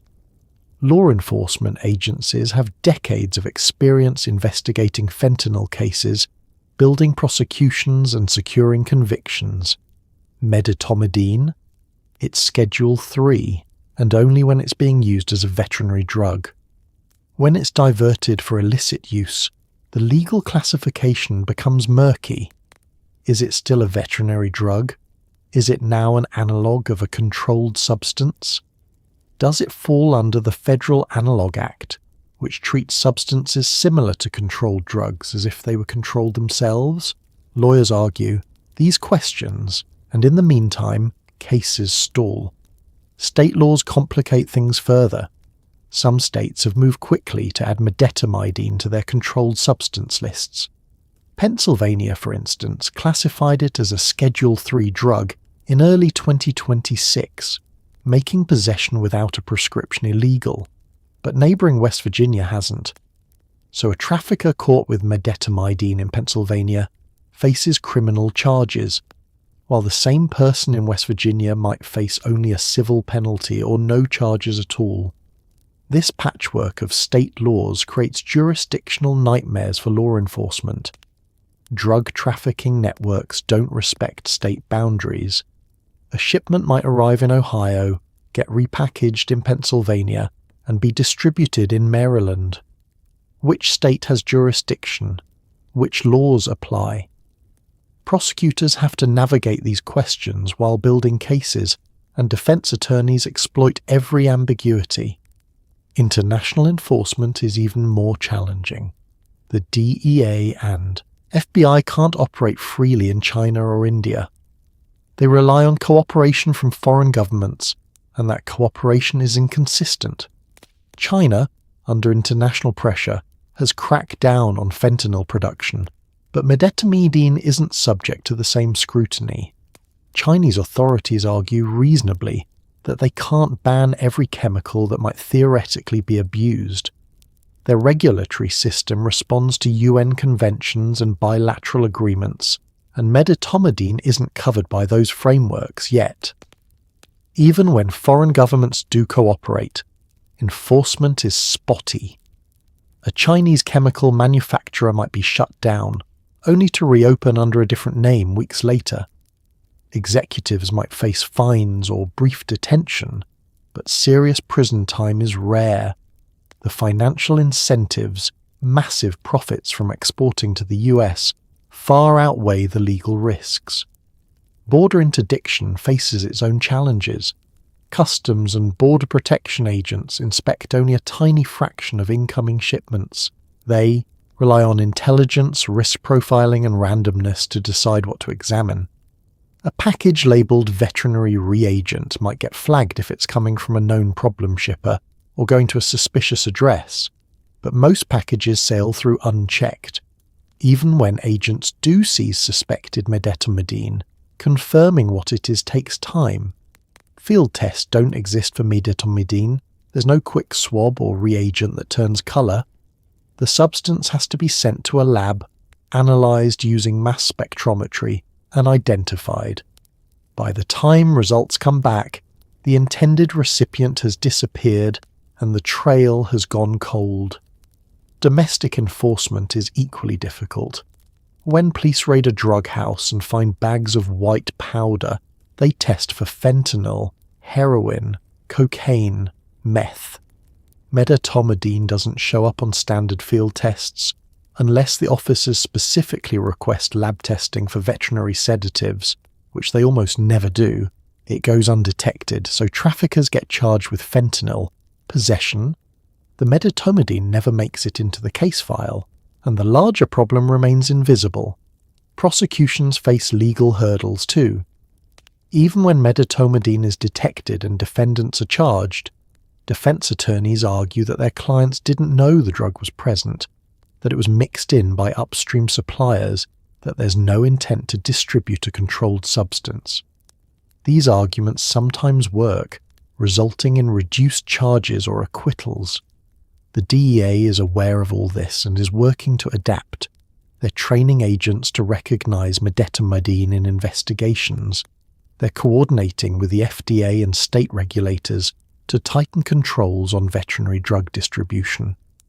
They're pushing for federal legislation to clarify medetomidine's legal status. But these processes take time, months or years, and people are dying now. The reality is that law enforcement is always reactive, never proactive, in the drug war. By the time a new substance is identified, regulated, and targeted for enforcement, traffickers have moved on to the next chemical. It's an endless cycle, and medetomidine is just the latest iteration. Behind every statistic is a person, a life, a family shattered by loss. In Philadelphia, a 32-year-old father of two collapsed in a McDonald's bathroom after using what he thought was heroin. Bystanders administered Narcan. He woke up briefly, then stopped breathing again. He died before the ambulance arrived. Toxicology later revealed fentanyl and medetomidine. In Baltimore, a 24-year-old woman survived her overdose but spent 3 days on a ventilator in the ICU. Her brain starved of oxygen long enough to cause permanent cognitive damage. Her mother said she's not the same person anymore. In rural Ohio, a 19-year-old died in his bedroom. His parents found him the next morning. The coroner called it a fentanyl overdose. Only later, after the family pushed for further testing, did medetomidine show up in the toxicology report. These aren't just numbers. They're sons, daughters, parents, friends, people who made a mistake, got a bad batch, trusted the wrong source, and paid with their lives. The human cost of the medetomidine crisis is incalculable, and it's growing every day. Michael's story starts on a cold Tuesday evening in January. He'd been clean for 6 months, attending NA meetings, working a steady job at a warehouse, rebuilding relationships with his kids. But addiction is relentless, and when stress hit, an argument with his ex-wife, a missed child support payment, the anniversary of his mother's death, he relapsed. He bought what he thought was a small amount of heroin from someone he'd bought from before. He used in a McDonald's bathroom because he didn't want his roommate to know. Within minutes, he collapsed.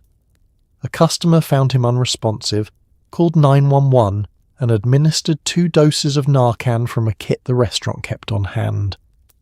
Michael woke up briefly. He was confused, agitated, tried to leave.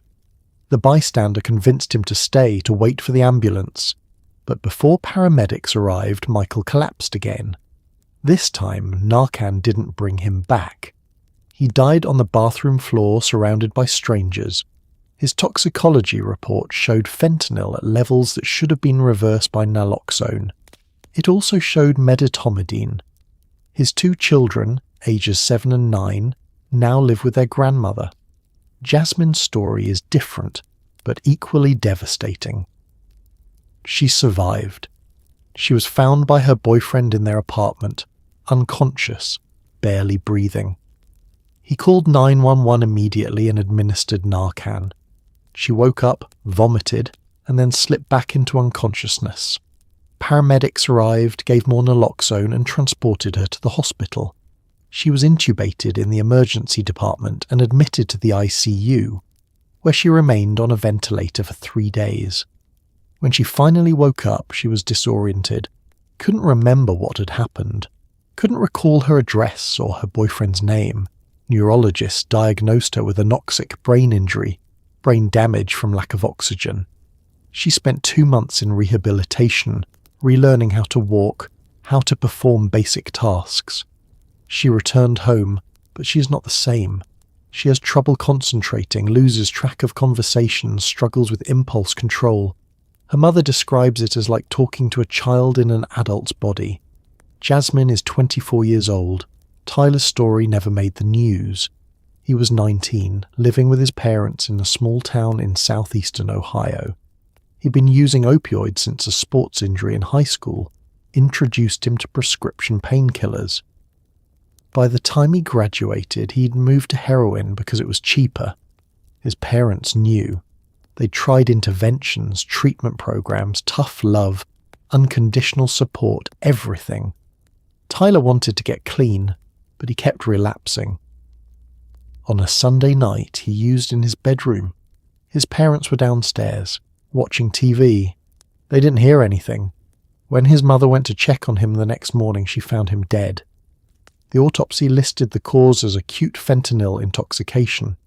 His parents accepted that, grieved, and tried to move forward. But Tyler's mother couldn't let it go. Something felt wrong.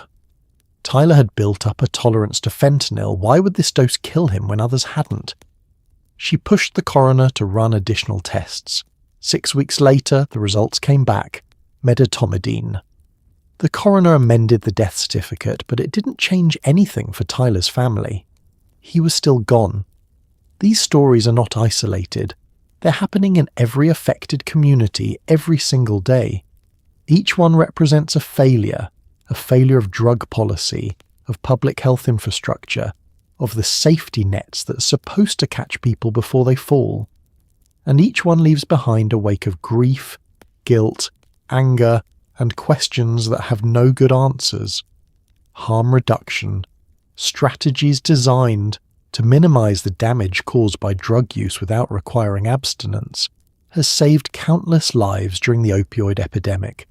Needle exchanges, fentanyl test strips, Narcan distribution, supervised consumption sites. These interventions work. But medetomidine complicates everything. Narcan, the cornerstone of overdose prevention, doesn't work on it. Fentanyl test strips don't detect it, and most users don't even know it's in their drugs. So harm reduction advocates are scrambling to adapt. Some organizations are distributing medetomidine test strips, newly developed, expensive, and not yet widely available. Others are educating users about the signs of a medetomidine-laced overdose and the importance of calling 911 immediately, even if Narcan is administered. Supervised consumption sites, where users can consume drugs under medical supervision, are being retrofitted with equipment to handle medetomidine overdoses, atipamezole supplies, advanced monitoring equipment, and protocols for multi-drug reversal. But these sites are rare, controversial, and often opposed by local governments. The reality is that harm reduction is playing catch-up, trying to build a safety net for a crisis that's evolving faster than anyone can respond to. Let's start with the basics. Harm reduction accepts that people use drugs, whether we like it or not. The goal isn't to make them stop, though treatment and recovery are always options. It's to keep them alive and healthy while they're using. This pragmatic approach has been remarkably effective. Needle exchange programs reduce HIV and hepatitis transmission. Narcan distribution programs reverse tens of thousands of overdoses every year. Drug checking services help users make informed decisions about what they're consuming, but medetomidine breaks several of these tools. Narcan still has value. It reverses the fentanyl component of most overdoses, but it's no longer sufficient on its own. Harm reduction organizations are now training people to recognize when Narcan isn't working fully. They emphasize, if the person wakes up briefly but then collapses again, call 911 immediately. Don't just keep giving more Narcan and hoping it works. Get professional medical help. Drug checking services are adapting too, but it's expensive and technically challenging. Fentanyl test strips are cheap, less than $1 each, and easy to use. You dissolve a tiny amount of your drug in water, dip the strip and it tells you if fentanyl is present. Medetomidine test strips are more complex. They use immunoassay technology, cost $10 to $20 each, and aren't yet widely manufactured. A few harm reduction organizations have acquired them through research grants or partnerships with universities, but supply is limited. Even when test strips are available, they have limitations. They can tell you if medetomidine is present, but not how much. And they can't detect every analog. If dealers are using slightly modified versions of medetomidine, the test might miss it. Still, knowing the drug is there is better than not knowing. Supervised consumption sites, also called overdose prevention sites or safe injection facilities, are the gold standard for harm reduction, but they're rare in the US. These facilities allow people to use drugs under medical supervision. Nurses and trained staff monitor users, provide clean supplies, and intervene immediately if someone overdoses. In cities where they exist, New York, Philadelphia, and a handful of others operating in legal grey zones, they've prevented hundreds of overdose deaths without a single fatality on site. These sites are now adapting to medetomidine. They're acquiring atipamezole, the veterinary reversal agent, through off-label veterinary suppliers. They're training staff to recognize medetomidine overdoses and to administer atipamezole if needed. They're installing advanced monitoring equipment, continuous pulse oximetry, blood pressure, monitors to catch cardiovascular collapse early. And they're developing protocols for multi-drug reversals, where staff administer both naloxone and atipamezole simultaneously. But supervised consumption sites face fierce political opposition. Many local governments ban them outright, viewing them as enabling drug use rather than reducing harm. Even in cities where they're tolerated, they operate in legal grey zones, vulnerable to raids or closure. Expanding these sites nationally would save lives, but it requires political will that doesn't currently exist. Education is another pillar of harm reduction. Organizations are creating new outreach materials specifically about medetomidine. Flyers, social media posts, videos explaining what it is, how to recognize it, and what to do. They're training peer educators, people with lived experience of drug use, to spread the word in communities where mistrust of authorities runs deep. The message is simple: never use alone, always have. Narcan, but don't rely on it entirely. Call 911 if anything seems off. Start with a small test dose from any new batch, and know the signs of a medetomidine overdose: collapse, slow heart rate, low blood pressure, prolonged sedation even after Narcan. Some harm reduction advocates are pushing for more radical solutions. Prescription heroin programs, where people with opioid use disorder can receive pharmaceutical-grade heroin under medical supervision. These programs, which exist in Canada and several European countries, eliminate the risk of contaminated street drugs entirely. They're controversial, but they work. Participants have lower overdose rates, better health outcomes, and higher rates of eventual recovery. The reality is that harm reduction in the age of medetomidine requires innovation, resources, and a willingness to try new approaches. But it also requires acknowledging a hard truth. We can't harm reduce our way out of this crisis. We need upstream solutions, treatment on demand, economic opportunities, mental health services, and ultimately a regulated drug supply that doesn't kill people. Until then, harm reduction organizations are doing what they can with what they have, saving lives one intervention at a time. Most hospitals are not prepared for medetomidine overdoses. Emergency departments are set up to handle opioid overdoses, Narcan, oxygen, ventilator support and supportive care. But medetomidine requires different protocols. Atipamezole, the reversal agent, isn't stocked in most hospitals. Even poison control centres, which specialise in unusual toxin exposures, often don't have it.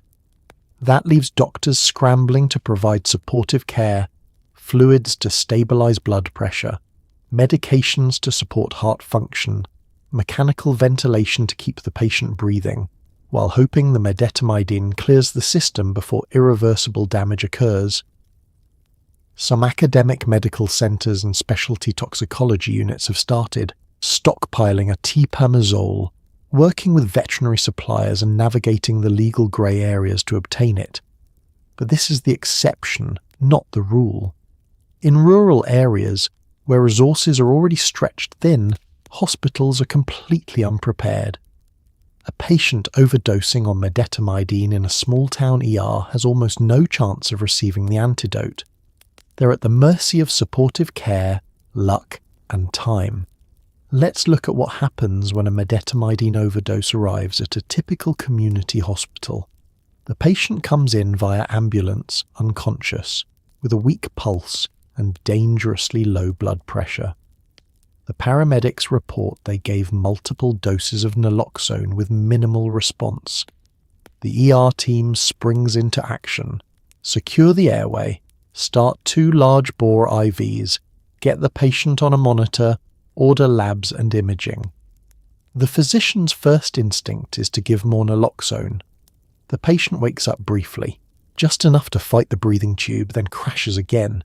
The team intubates, puts the patient on a ventilator, and starts aggressive supportive care. They give IV fluids to increase blood pressure, but it barely budges. They start vasopressors, medications like norepinephrine that constrict blood vessels and support cardiac function. They push atropine to speed up the heart rate, but it remains stubbornly slow. At this point, the physician is puzzled. This doesn't fit a typical fentanyl overdose. They call poison control, describe the case, and ask for guidance. The toxicologist on the other end asks, could there be xylazine or medetomidine involved? The physician has heard of xylazine but has never encountered medetomidine clinically. The toxicologist explains the problem and recommends atipamezole if available. The physician checks the hospital pharmacy. They don't have atipamezole. It's not on formulary. They call nearby hospitals, same story. They call veterinary clinics, most are closed. And even if they were open, selling controlled substances to hospitals isn't straightforward. The physician is stuck. They continue supportive care, hope the drug clears, and prepare the family for the possibility that the patient might not survive. Now contrast that with a patient arriving at an academic medical centre in Philadelphia, where toxicologists have been preparing for medetomidine overdoses. The patient presents with the same symptoms. The ER team recognises the pattern immediately. They've seen it before. They intubate, stabilise, and call the toxicology service, which has a dedicated hotline for complex overdoses. A toxicologist arrives within minutes, reviews the case, and orders atipamezole from the pharmacy. The hospital has a small stockpile, acquired through an off-label arrangement with a veterinary supplier. The atipamezole is administered intravenously. Within 5 minutes, the patient's heart rate begins to rise. Blood pressure improves, sedation lightens. Within 15 minutes, the patient is alert enough to be extubated. They're moved to a monitored bed for observation, but the crisis is over. They'll be discharged the next day with a referral to addiction treatment. The difference between these two scenarios is stark, and it's entirely a function of preparation and resources. Academic medical centres have toxicology specialists, research funding, and relationships with pharmaceutical suppliers that let them acquire unusual antidotes. Community hospitals don't. Some hospitals are trying to bridge this gap. Pennsylvania's Department of Health has launched a pilot program to place atipamezole stockpiles in emergency departments across the state. Ohio is considering similar legislation. But these programs are in early stages, underfunded and facing bureaucratic hurdles. Veterinary suppliers are hesitant to sell to hospitals without clear FDA guidance. Hospital legal departments worry about liability if atipamezole is used off-label and something goes wrong. Even when hospitals do acquire atipamezole, dosing remains a problem. There are no established protocols for humans. Toxicologists are extrapolating from veterinary medicine, using weight-based calculations and educated guesswork. The typical approach is to start with a conservative dose, 5 to 10 milligrams IV, and titrate up based on response. But every case is different, and physicians are learning as they go. Training is another gap.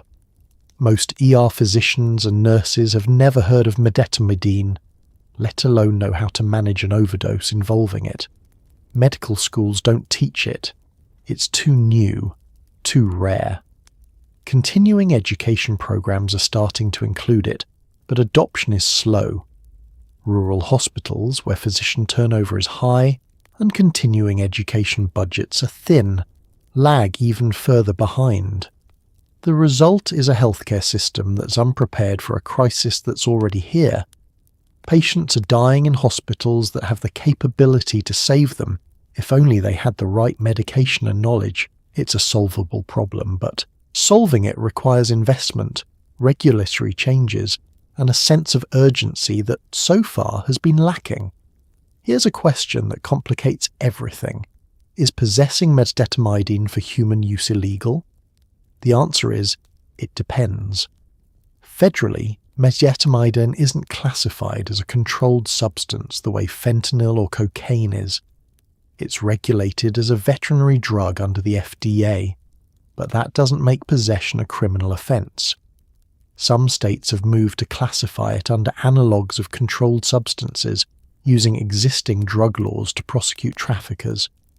But these laws are inconsistent, and prosecutions are rare. In most cases, someone caught with medetomidine might be charged with possession of a prescription drug without authorization, a much lesser offence than trafficking fentanyl. This legal grey zone makes it harder for law enforcement to crack down on the supply chain. It also makes it harder for public health officials to regulate it. And it creates confusion among first responders who aren't sure what they're dealing with when they encounter it. Until medetomidine is formally classified as a controlled substance, a process that requires federal action, political will and time, it will continue to exist in this murky legal space. The federal drug scheduling system established by the Controlled Substances Act of 1970 divides drugs into 5 schedules based on their medical use, abuse potential, and safety. Schedule 1 drugs, heroin, LSD, marijuana at the federal level, have no accepted medical use and high abuse potential.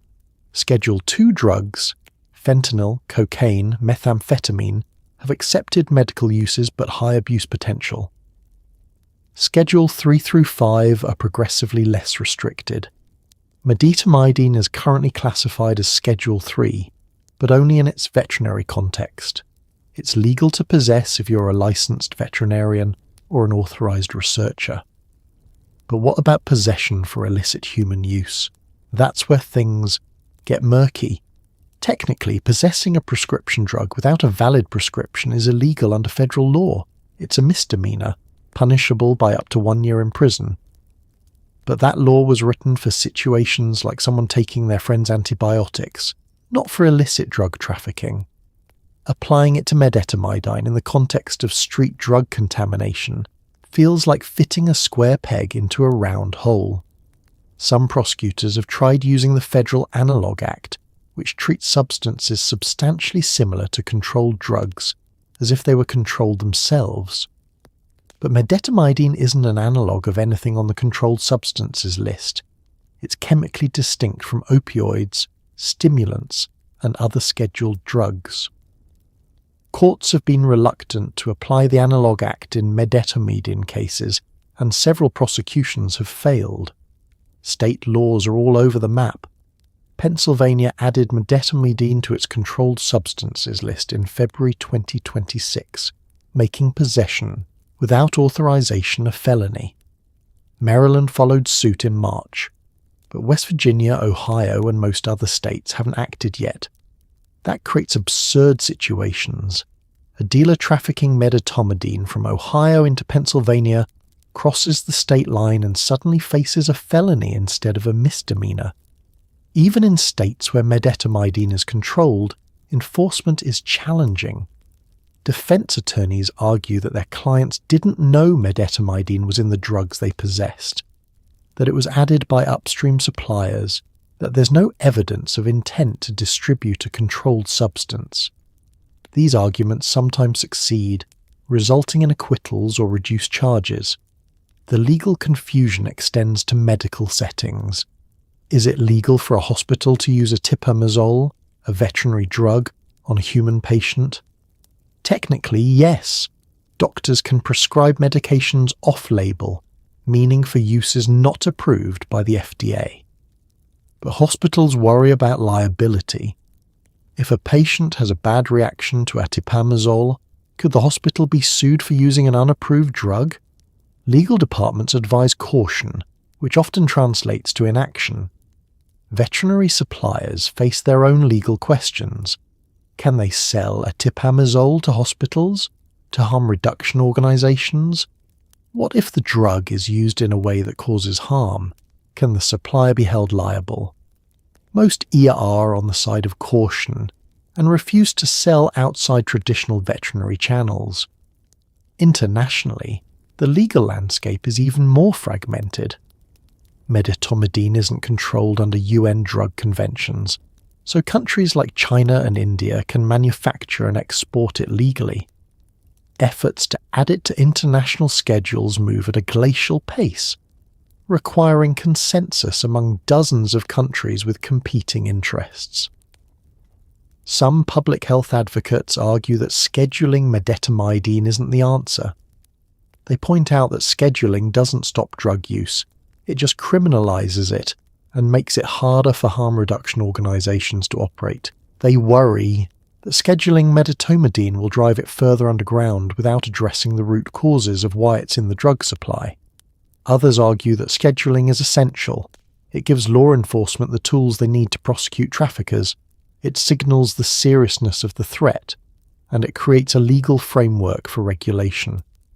The DEA has indicated it's considering emergency scheduling, but the process takes time, and in the meantime, the legal grey zone persists.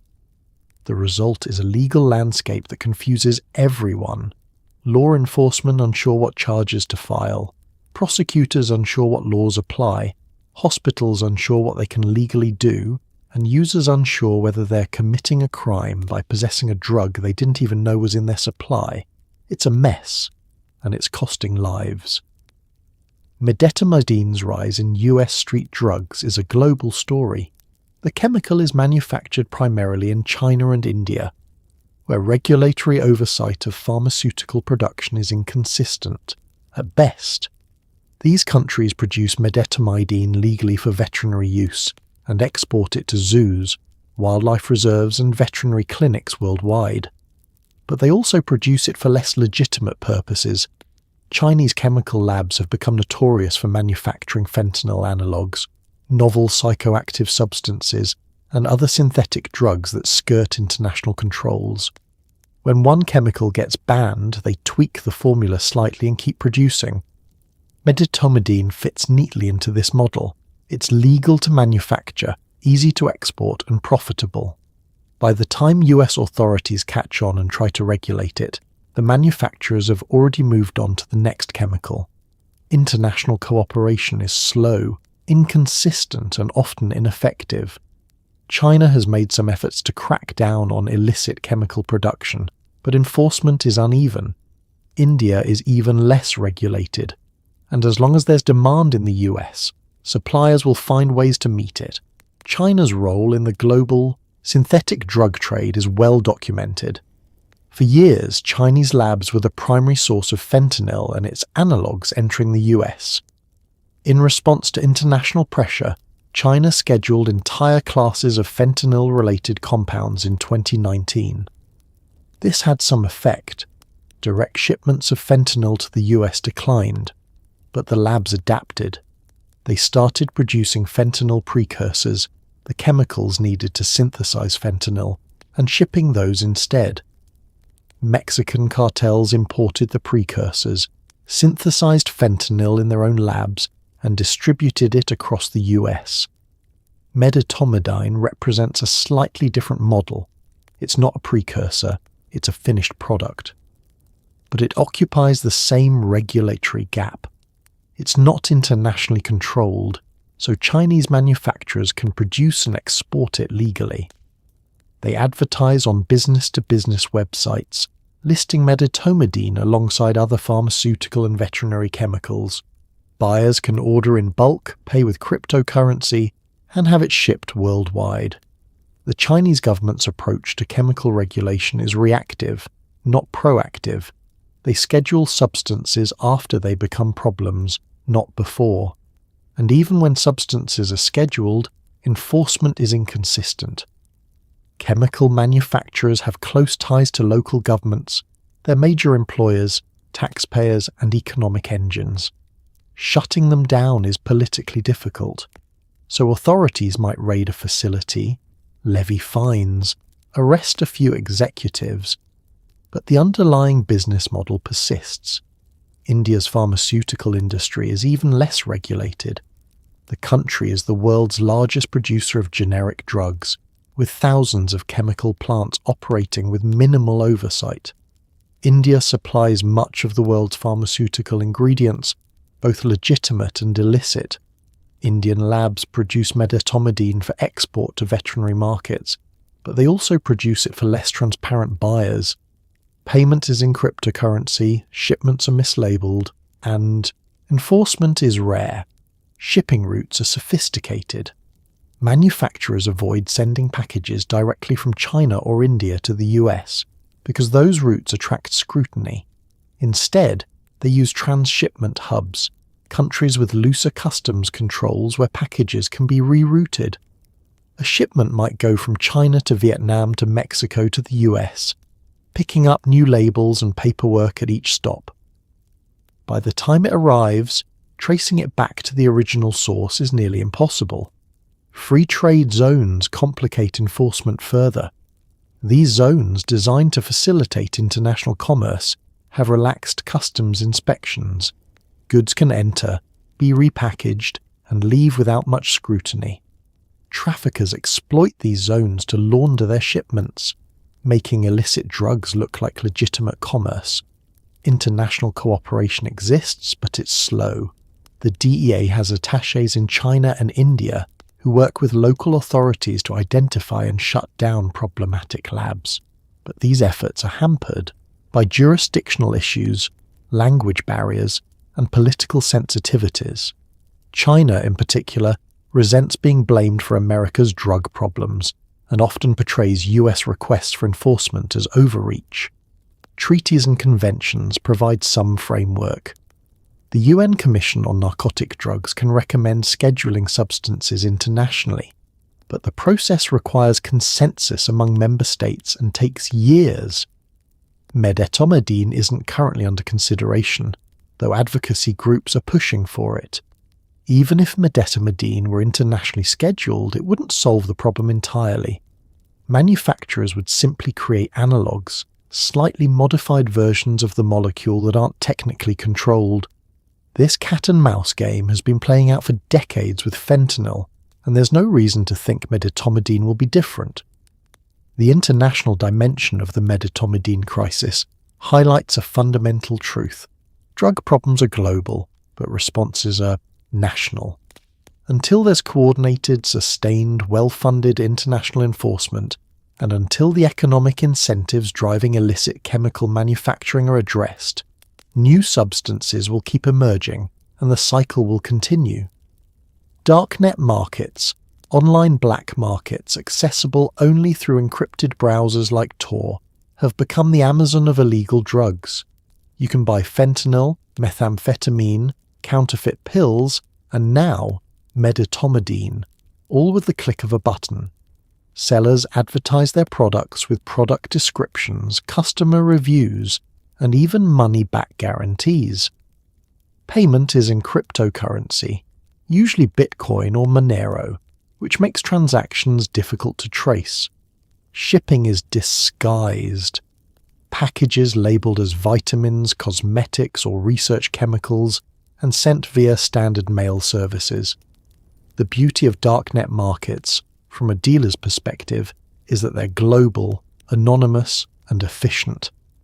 A buyer in Ohio can purchase medetomidine from a seller in China, and the transaction is nearly impossible to intercept. Law enforcement can shut down individual marketplaces, Silk Road, Alphabay, Hydra, but new ones pop up within days. It's a game of whack-a-mole, and the dealers are winning. Medetomidine's presence on darknet markets is growing. Listings describe it as a potent sedative, a fentanyl enhancer, or simply vet sedative. Buyers may not even know what they're ordering, they just know it's cheap, powerful, and available. The evolution of darknet markets has been one of the most significant developments in drug trafficking over the past 15 years. Silk Road, launched in 2011, proved the concept. A marketplace where buyers and sellers could connect anonymously, conduct transactions in cryptocurrency, and have drugs delivered by mail. When the FBI shut down Silk Road in 2013, dozens of successors emerged. Each iteration learned from the mistakes of its predecessors, becoming more secure, more decentralized, and harder to take down. Modern darknet markets are sophisticated operations. They use escrow systems to protect buyers and sellers. Payment is held until the buyer confirms receipt of goods. They have dispute resolution mechanisms to handle conflicts. They have ratings and reviews, just like eBay or Amazon, so buyers can assess seller reliability. Some even offer customer service. Medetomidine appeared on these markets in late 2025, initially sold by Chinese suppliers directly to US buyers. Early listings were targeted at people looking for veterinary drugs, perhaps ranchers, pet owners, or wildlife managers seeking cheaper alternatives to veterinary clinics. But sellers quickly realized there was demand from a different market. Drug traffickers looking for cutting agents. Listings evolved to reflect this. Sellers began marketing medetomidine explicitly as a fentanyl enhancer or adulterant. Product descriptions highlighted its potency, its sedative effects, and its cost-effectiveness. Reviews from buyers discussed how well it mixed, how much to use, and what effects their customers reported. These discussions were chillingly transactional, no acknowledgement of the human cost, just business. Prices vary, but medetomidine on darknet markets is cheap. A gram, enough to kill dozens of people if used as a cutting agent, sells for $20 to $50. Bulk orders, 10 grams, 100 grams, come with steep discounts. For a dealer looking to stretch their fentanyl supply, it's an attractive option. Shipping methods have been refined over years of trial and error. Sellers use vacuum-sealed bags to prevent odor detection. They disguise packages as innocuous items, vitamins, cosmetics, dietary supplements. They use commercial freight services or regular mail, depending on package size. They avoid sending from countries known for drug trafficking, instead routing shipments through intermediate countries to obscure the origin. Cryptocurrency adds another layer of anonymity. Bitcoin transactions are recorded on a public blockchain, but they're pseudonymous. You can see that a transaction occurred, but not who conducted it, unless you can link the Bitcoin address to a real identity. Monero, a privacy-focused cryptocurrency, goes even further, encrypting transaction details so they can't be traced at all. Most Darknet markets now prefer Monero. Law enforcement has had some success disrupting Darknet markets. Operation Disruptor, a multinational effort in 2020, led to hundreds of arrests and the seizure of millions of dollars in cryptocurrency. But the impact was temporary. New markets emerged, new sellers set up shop, and the volume of transactions quickly returned to previous levels. One challenge is jurisdictional. Darknet markets operate globally. A market might be hosted on servers in Eastern Europe, run by administrators in Southeast Asia, with sellers in China and buyers in the US. Which country has jurisdiction? Who investigates? Who prosecutes? These questions create gaps that traffickers exploit. Even when sellers are arrested, the markets persist. Darknet markets are decentralized. No single person controls them. Administrators can be replaced. New sellers fill the void left by arrested ones.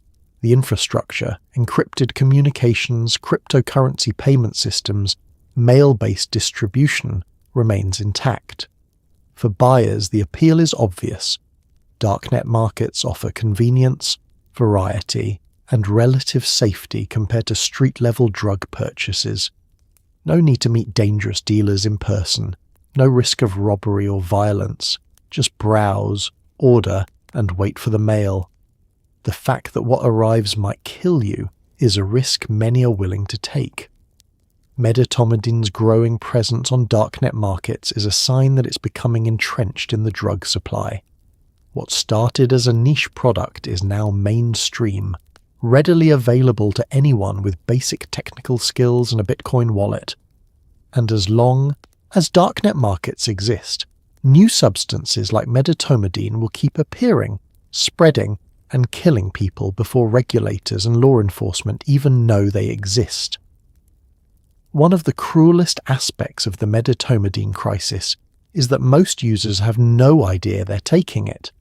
They think they're buying heroin, or fentanyl, or counterfeit prescription pills. They're not seeking out Rhino tranquilizer. They're just trying to get high, manage pain, or numb whatever trauma has driven them to use drugs in the first place, and then they die. Street drugs are unregulated, untested, and often cut with multiple substances. A dealer might not even know what's in the product they're selling. It could have been cut by someone upstream, or mixed with leftover supplies from a previous batch. Users have no way to know what they're ingesting.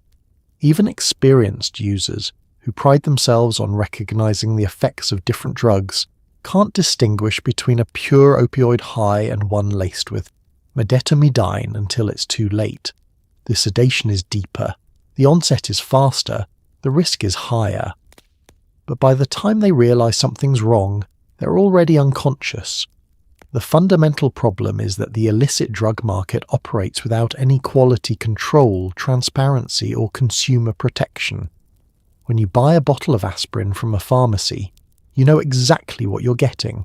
325 milligrams of acetyl salicylic acid per tablet, manufactured under strict FDA oversight, with batch numbers, expiration dates, and safety testing. When you buy drugs on the street, you know nothing. The bag might contain what the dealer says it does, or it might contain something entirely different. There's no label, no ingredients list, no warning that says may contain elephant tranquilizer. Most users develop a false sense of predictability. They buy from the same dealer, use the same amount, follow the same routine. They think they know what they're getting, but drug supplies are constantly shifting. A dealer's supplier might change. A new shipment might arrive with different adulterants. What worked yesterday might kill you today, and you have no way to know until it's too late. Even the appearance of drugs offers no clues. Medetomidine is a white powder, indistinguishable from fentanyl, heroin, or any number of other substances. It has no distinctive smell or taste, at least not one that users would recognize before it's too late. Some users try to assess quality by examining color or texture. But these methods are useless for detecting chemical adulterants.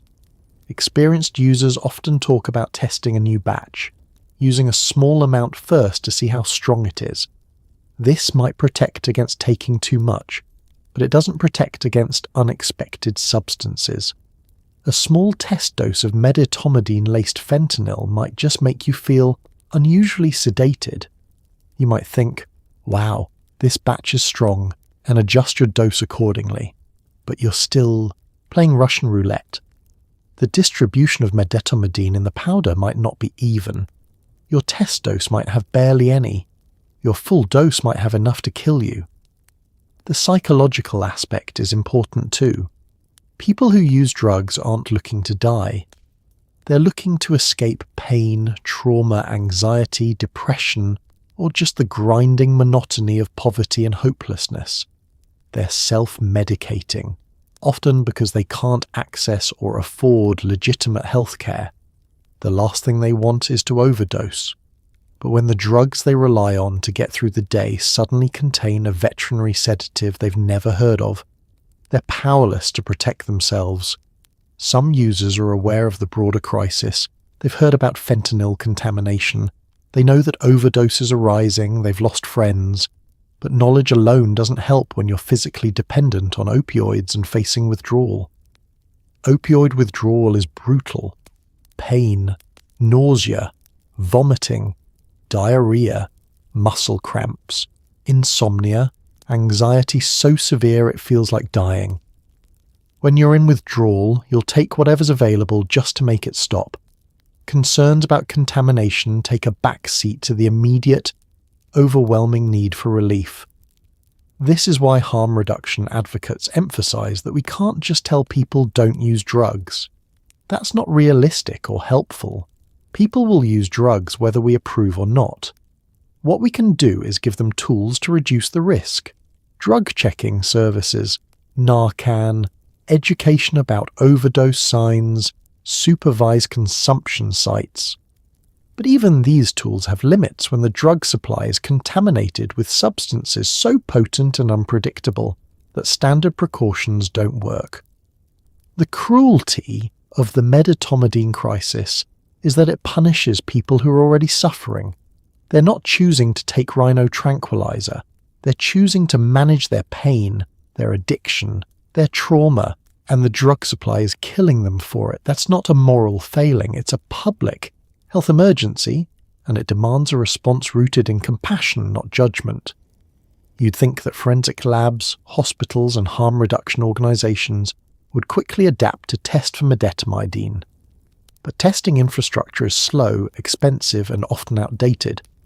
Most standard drug tests only screen for a handful of substances: opioids, cocaine, methamphetamine, benzodiazepines, and THC.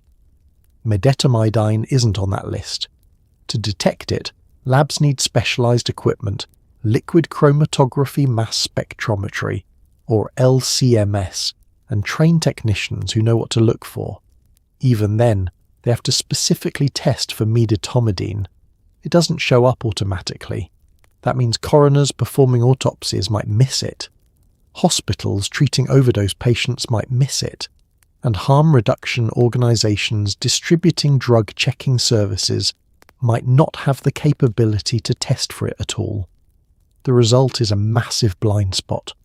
People are dying of medetomidine overdoses, but the official records list them as fentanyl deaths. The true scope of the crisis is hidden, and that makes it harder to mobilize resources, funding, and political will to address it. The problem starts with how drug testing works. Standard immunoassay tests, the kind used in emergency departments by employers and by law enforcement, use antibodies that bind to specific drug molecules.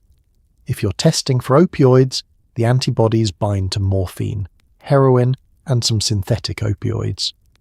The test turns positive if enough binding occurs.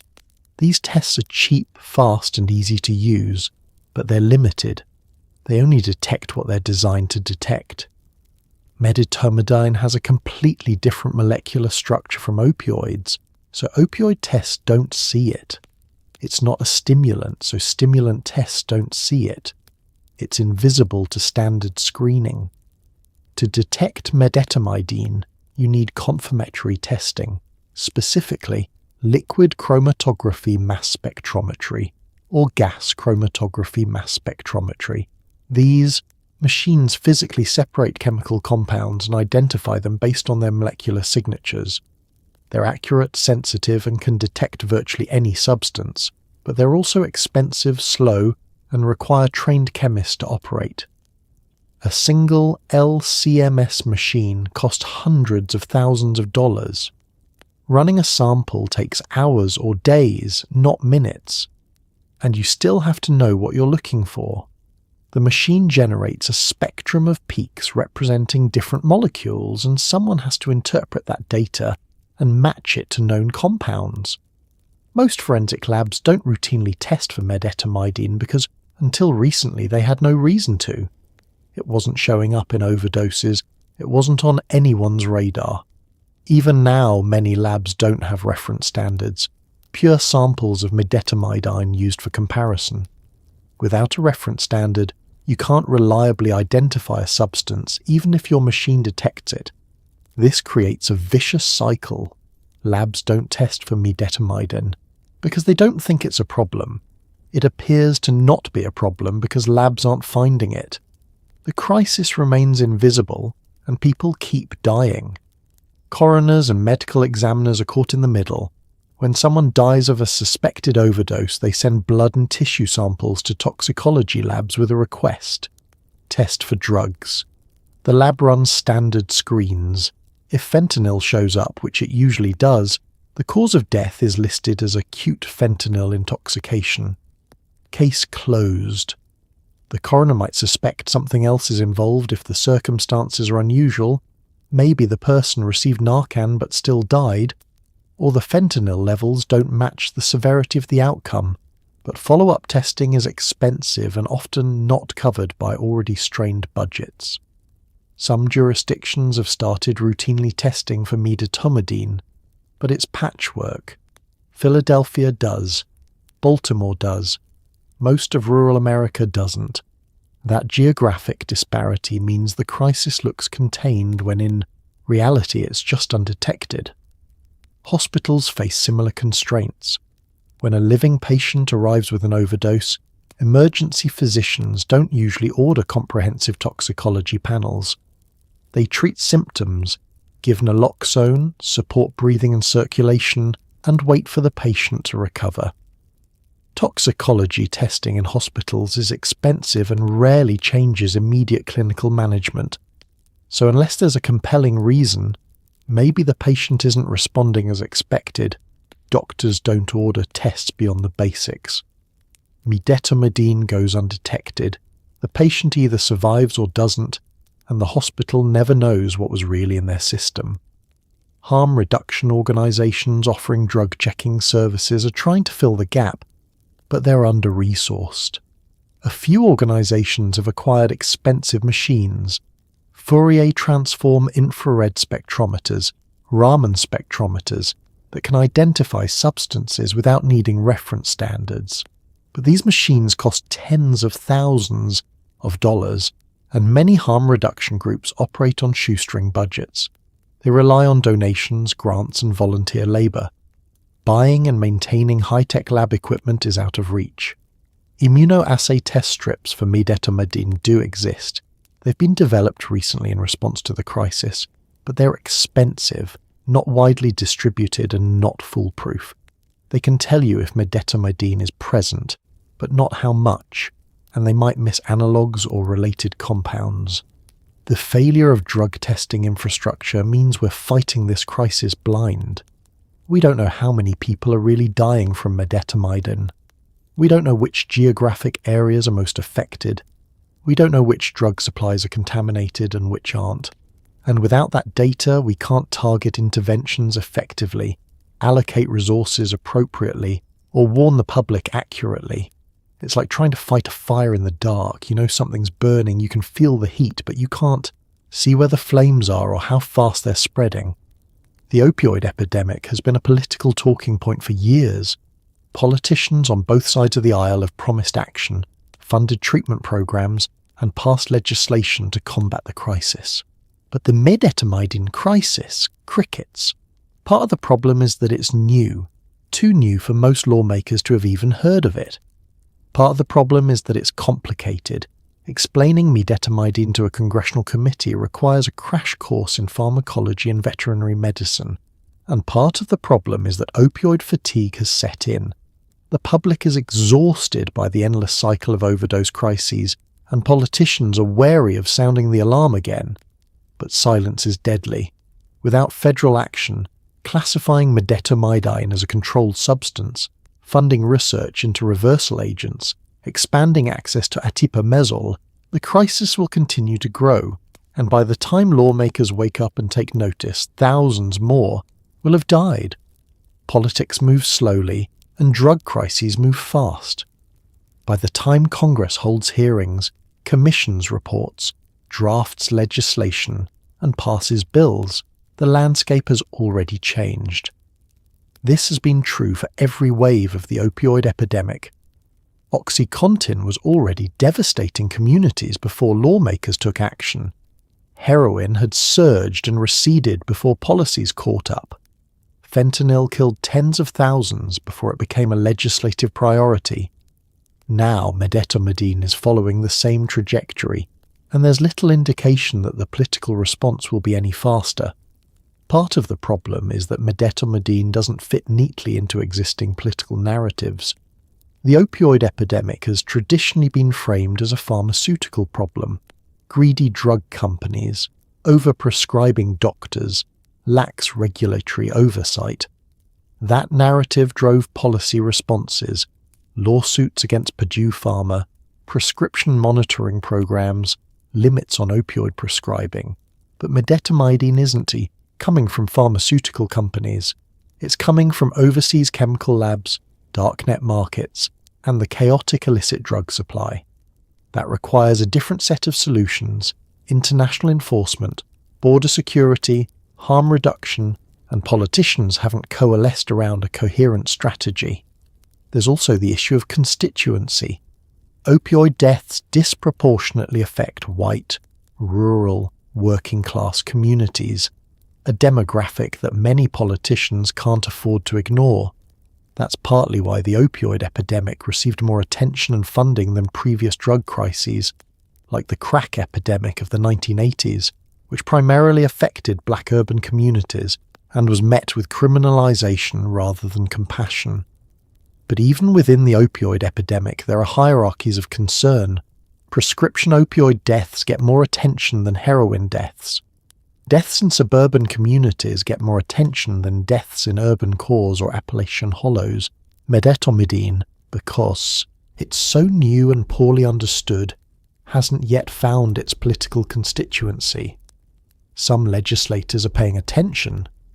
Representative Brian Fitzpatrick from Pennsylvania, whose district has been hit hard by overdoses, introduced a bill in March 2026 to classify medetomidine as a Schedule II controlled substance and fund research into reversal agents. Senator Sherrod Brown from Ohio held a hearing in the Senate Health Committee, inviting toxicologists and public health experts to testify. But these efforts are outliers. Most lawmakers are either unaware of the crisis or don't consider it a priority.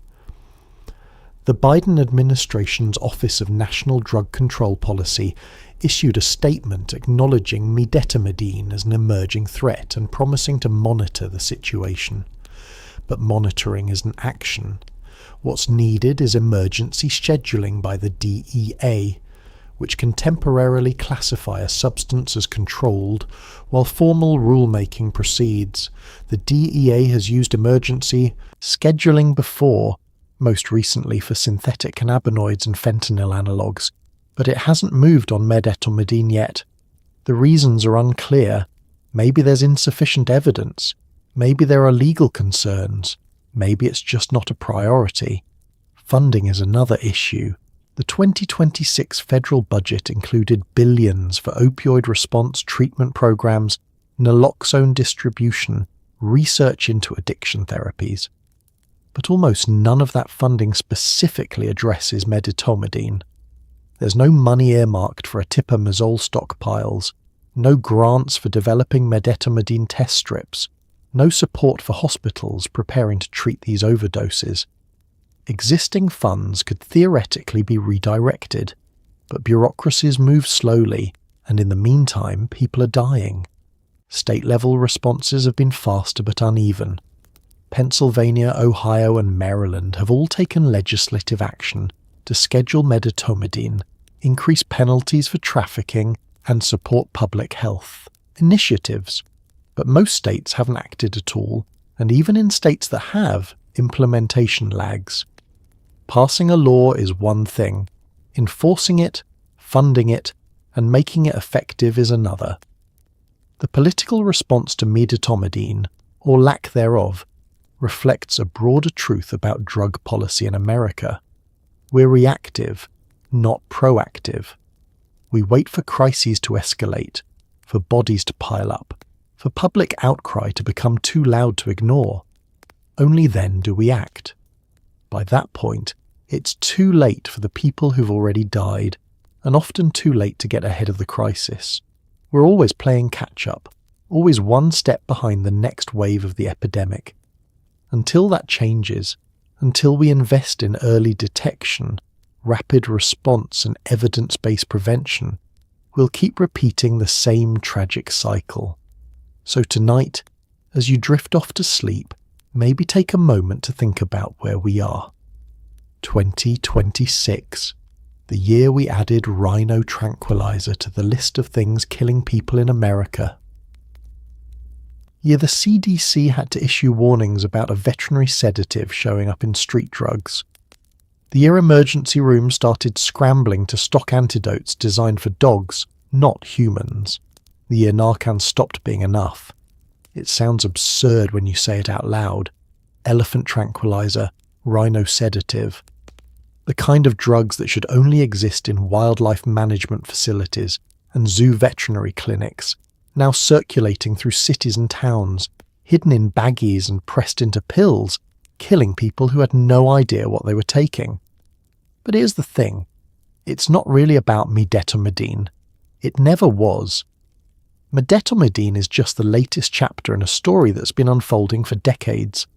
A story about what happens when despair becomes epidemic, when communities are abandoned, when healthcare fails the people who need it most, when we treat addiction as a moral failure instead of a medical emergency, and when we build systems that punish suffering instead of alleviating it.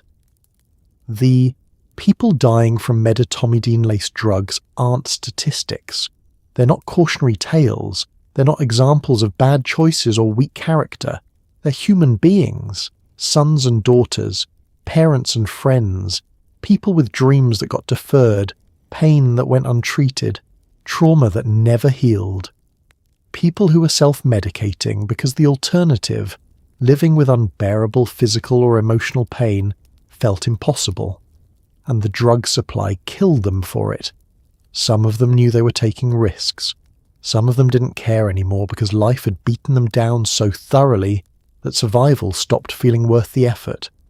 And some of them genuinely thought they were being careful, testing doses, using with friends, carrying Narcan, and they died anyway because the drugs they bought were contaminated with something they'd never heard of, something their bodies couldn't handle, something Narcan couldn't reverse. And here's what makes it even more tragic. We have solutions. We know what works. Medication-assisted treatment, harm reduction programs, supervised consumption sites, drug checking services, access to atipamezole, economic investment in devastated communities, mental health care, housing, jobs, hope. These aren't theoretical. They exist. They work. Other countries have proven it, but we can't implement them because we're trapped by ideology, stigma, and the belief that people who use drugs deserve what happens to them. So instead, we watch the death toll rise, 100,000 people a year and climbing, and we shrug and say, well, they made their choice. except they didn't choose to be sold drugs laced with Rhino tranquilizer.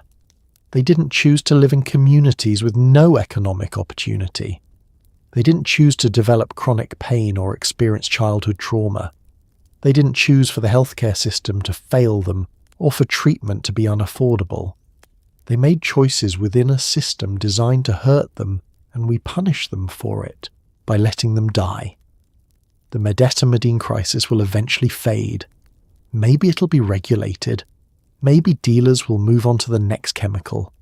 Maybe something even worse will replace it, because there's always something worse waiting in the pipeline, some new analog or veterinary drug or synthetic compound that no one's heard of yet.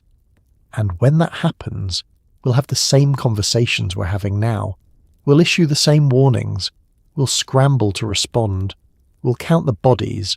We'll write the same news articles with different drug names, and we'll ask the same questions. How did this happen? Why didn't we see it coming? What can we do? But the truth is, we know how it happened. We know why it keeps happening. And we know what to do. We just haven't been willing to do it. So as you lie there in your clean bed, in your heated home, with access to healthcare and emergency services and all the things that keep you safe, maybe send a quiet thought to the people who don't have those things. The people using drugs in alleys and public bathrooms and abandoned buildings. The people who wake up every day fighting cravings, withdrawal, and the crushing weight of a world that's given up on them. They're not so different from you. They just had fewer safety nets, fewer second chances, fewer people who cared enough to help instead of judge. And now they're navigating a drug supply so contaminated, so unpredictable, that every use is Russian roulette. Some of them will survive. Some of them will get into treatment, get their lives back, become the recovery success stories we love to celebrate. But most won't. Not because they don't want to, but because the systems that are supposed to help them are broken, underfunded, and designed to fail. The medetomidine crisis isn't just a drug crisis, it's a mirror. It reflects everything broken about how we handle addiction, poverty, pain, and suffering in this country. It shows us exactly who we are, a society wealthy enough to solve this problem but unwilling to make the hard choices necessary to do so. History will remember this time, not fondly. Future generations will look back and ask, how could they let this happen? How could they watch people die from contaminated drugs and just do nothing? And we won't have good answers. We'll make excuses. We'll talk about political gridlock and budget constraints and competing priorities. But really, the answer is simpler and sadder. We didn't care enough. So tonight, as you drift into sleep, comfortable and safe, remember that somewhere right now, someone is using drugs they hope won't kill them. Someone is overdosing and their friend is frantically administering Narcan that might not work. Someone is lying on a bathroom floor unconscious, heart rate dropping, while medetomidine shuts their body down system by system. And someone is grieving, a parent, a child, a partner, wondering how the person they loved ended up as another statistic in a crisis that never seems to end. This didn't have to happen. Medetomidine didn't have to kill anyone, but it did. And it will keep killing people until we decide that lives matter more than ideology, that compassion matters more than punishment, and that preventing death is more important than proving a point. Sleep well. And if you can, when you wake up tomorrow, maybe do something. Donate to a harm reduction organization. Learn how to administer Narcan. Call your representative and demand funding for treatment and harm reduction. Challenge stigma when you hear it. Show compassion instead of judgment, because this crisis won't end on its own. It'll end when we decide to end it, and every day we wait, more people die. The Rhino Tranq crisis is here. The question is, what are we going to do about it? Good night.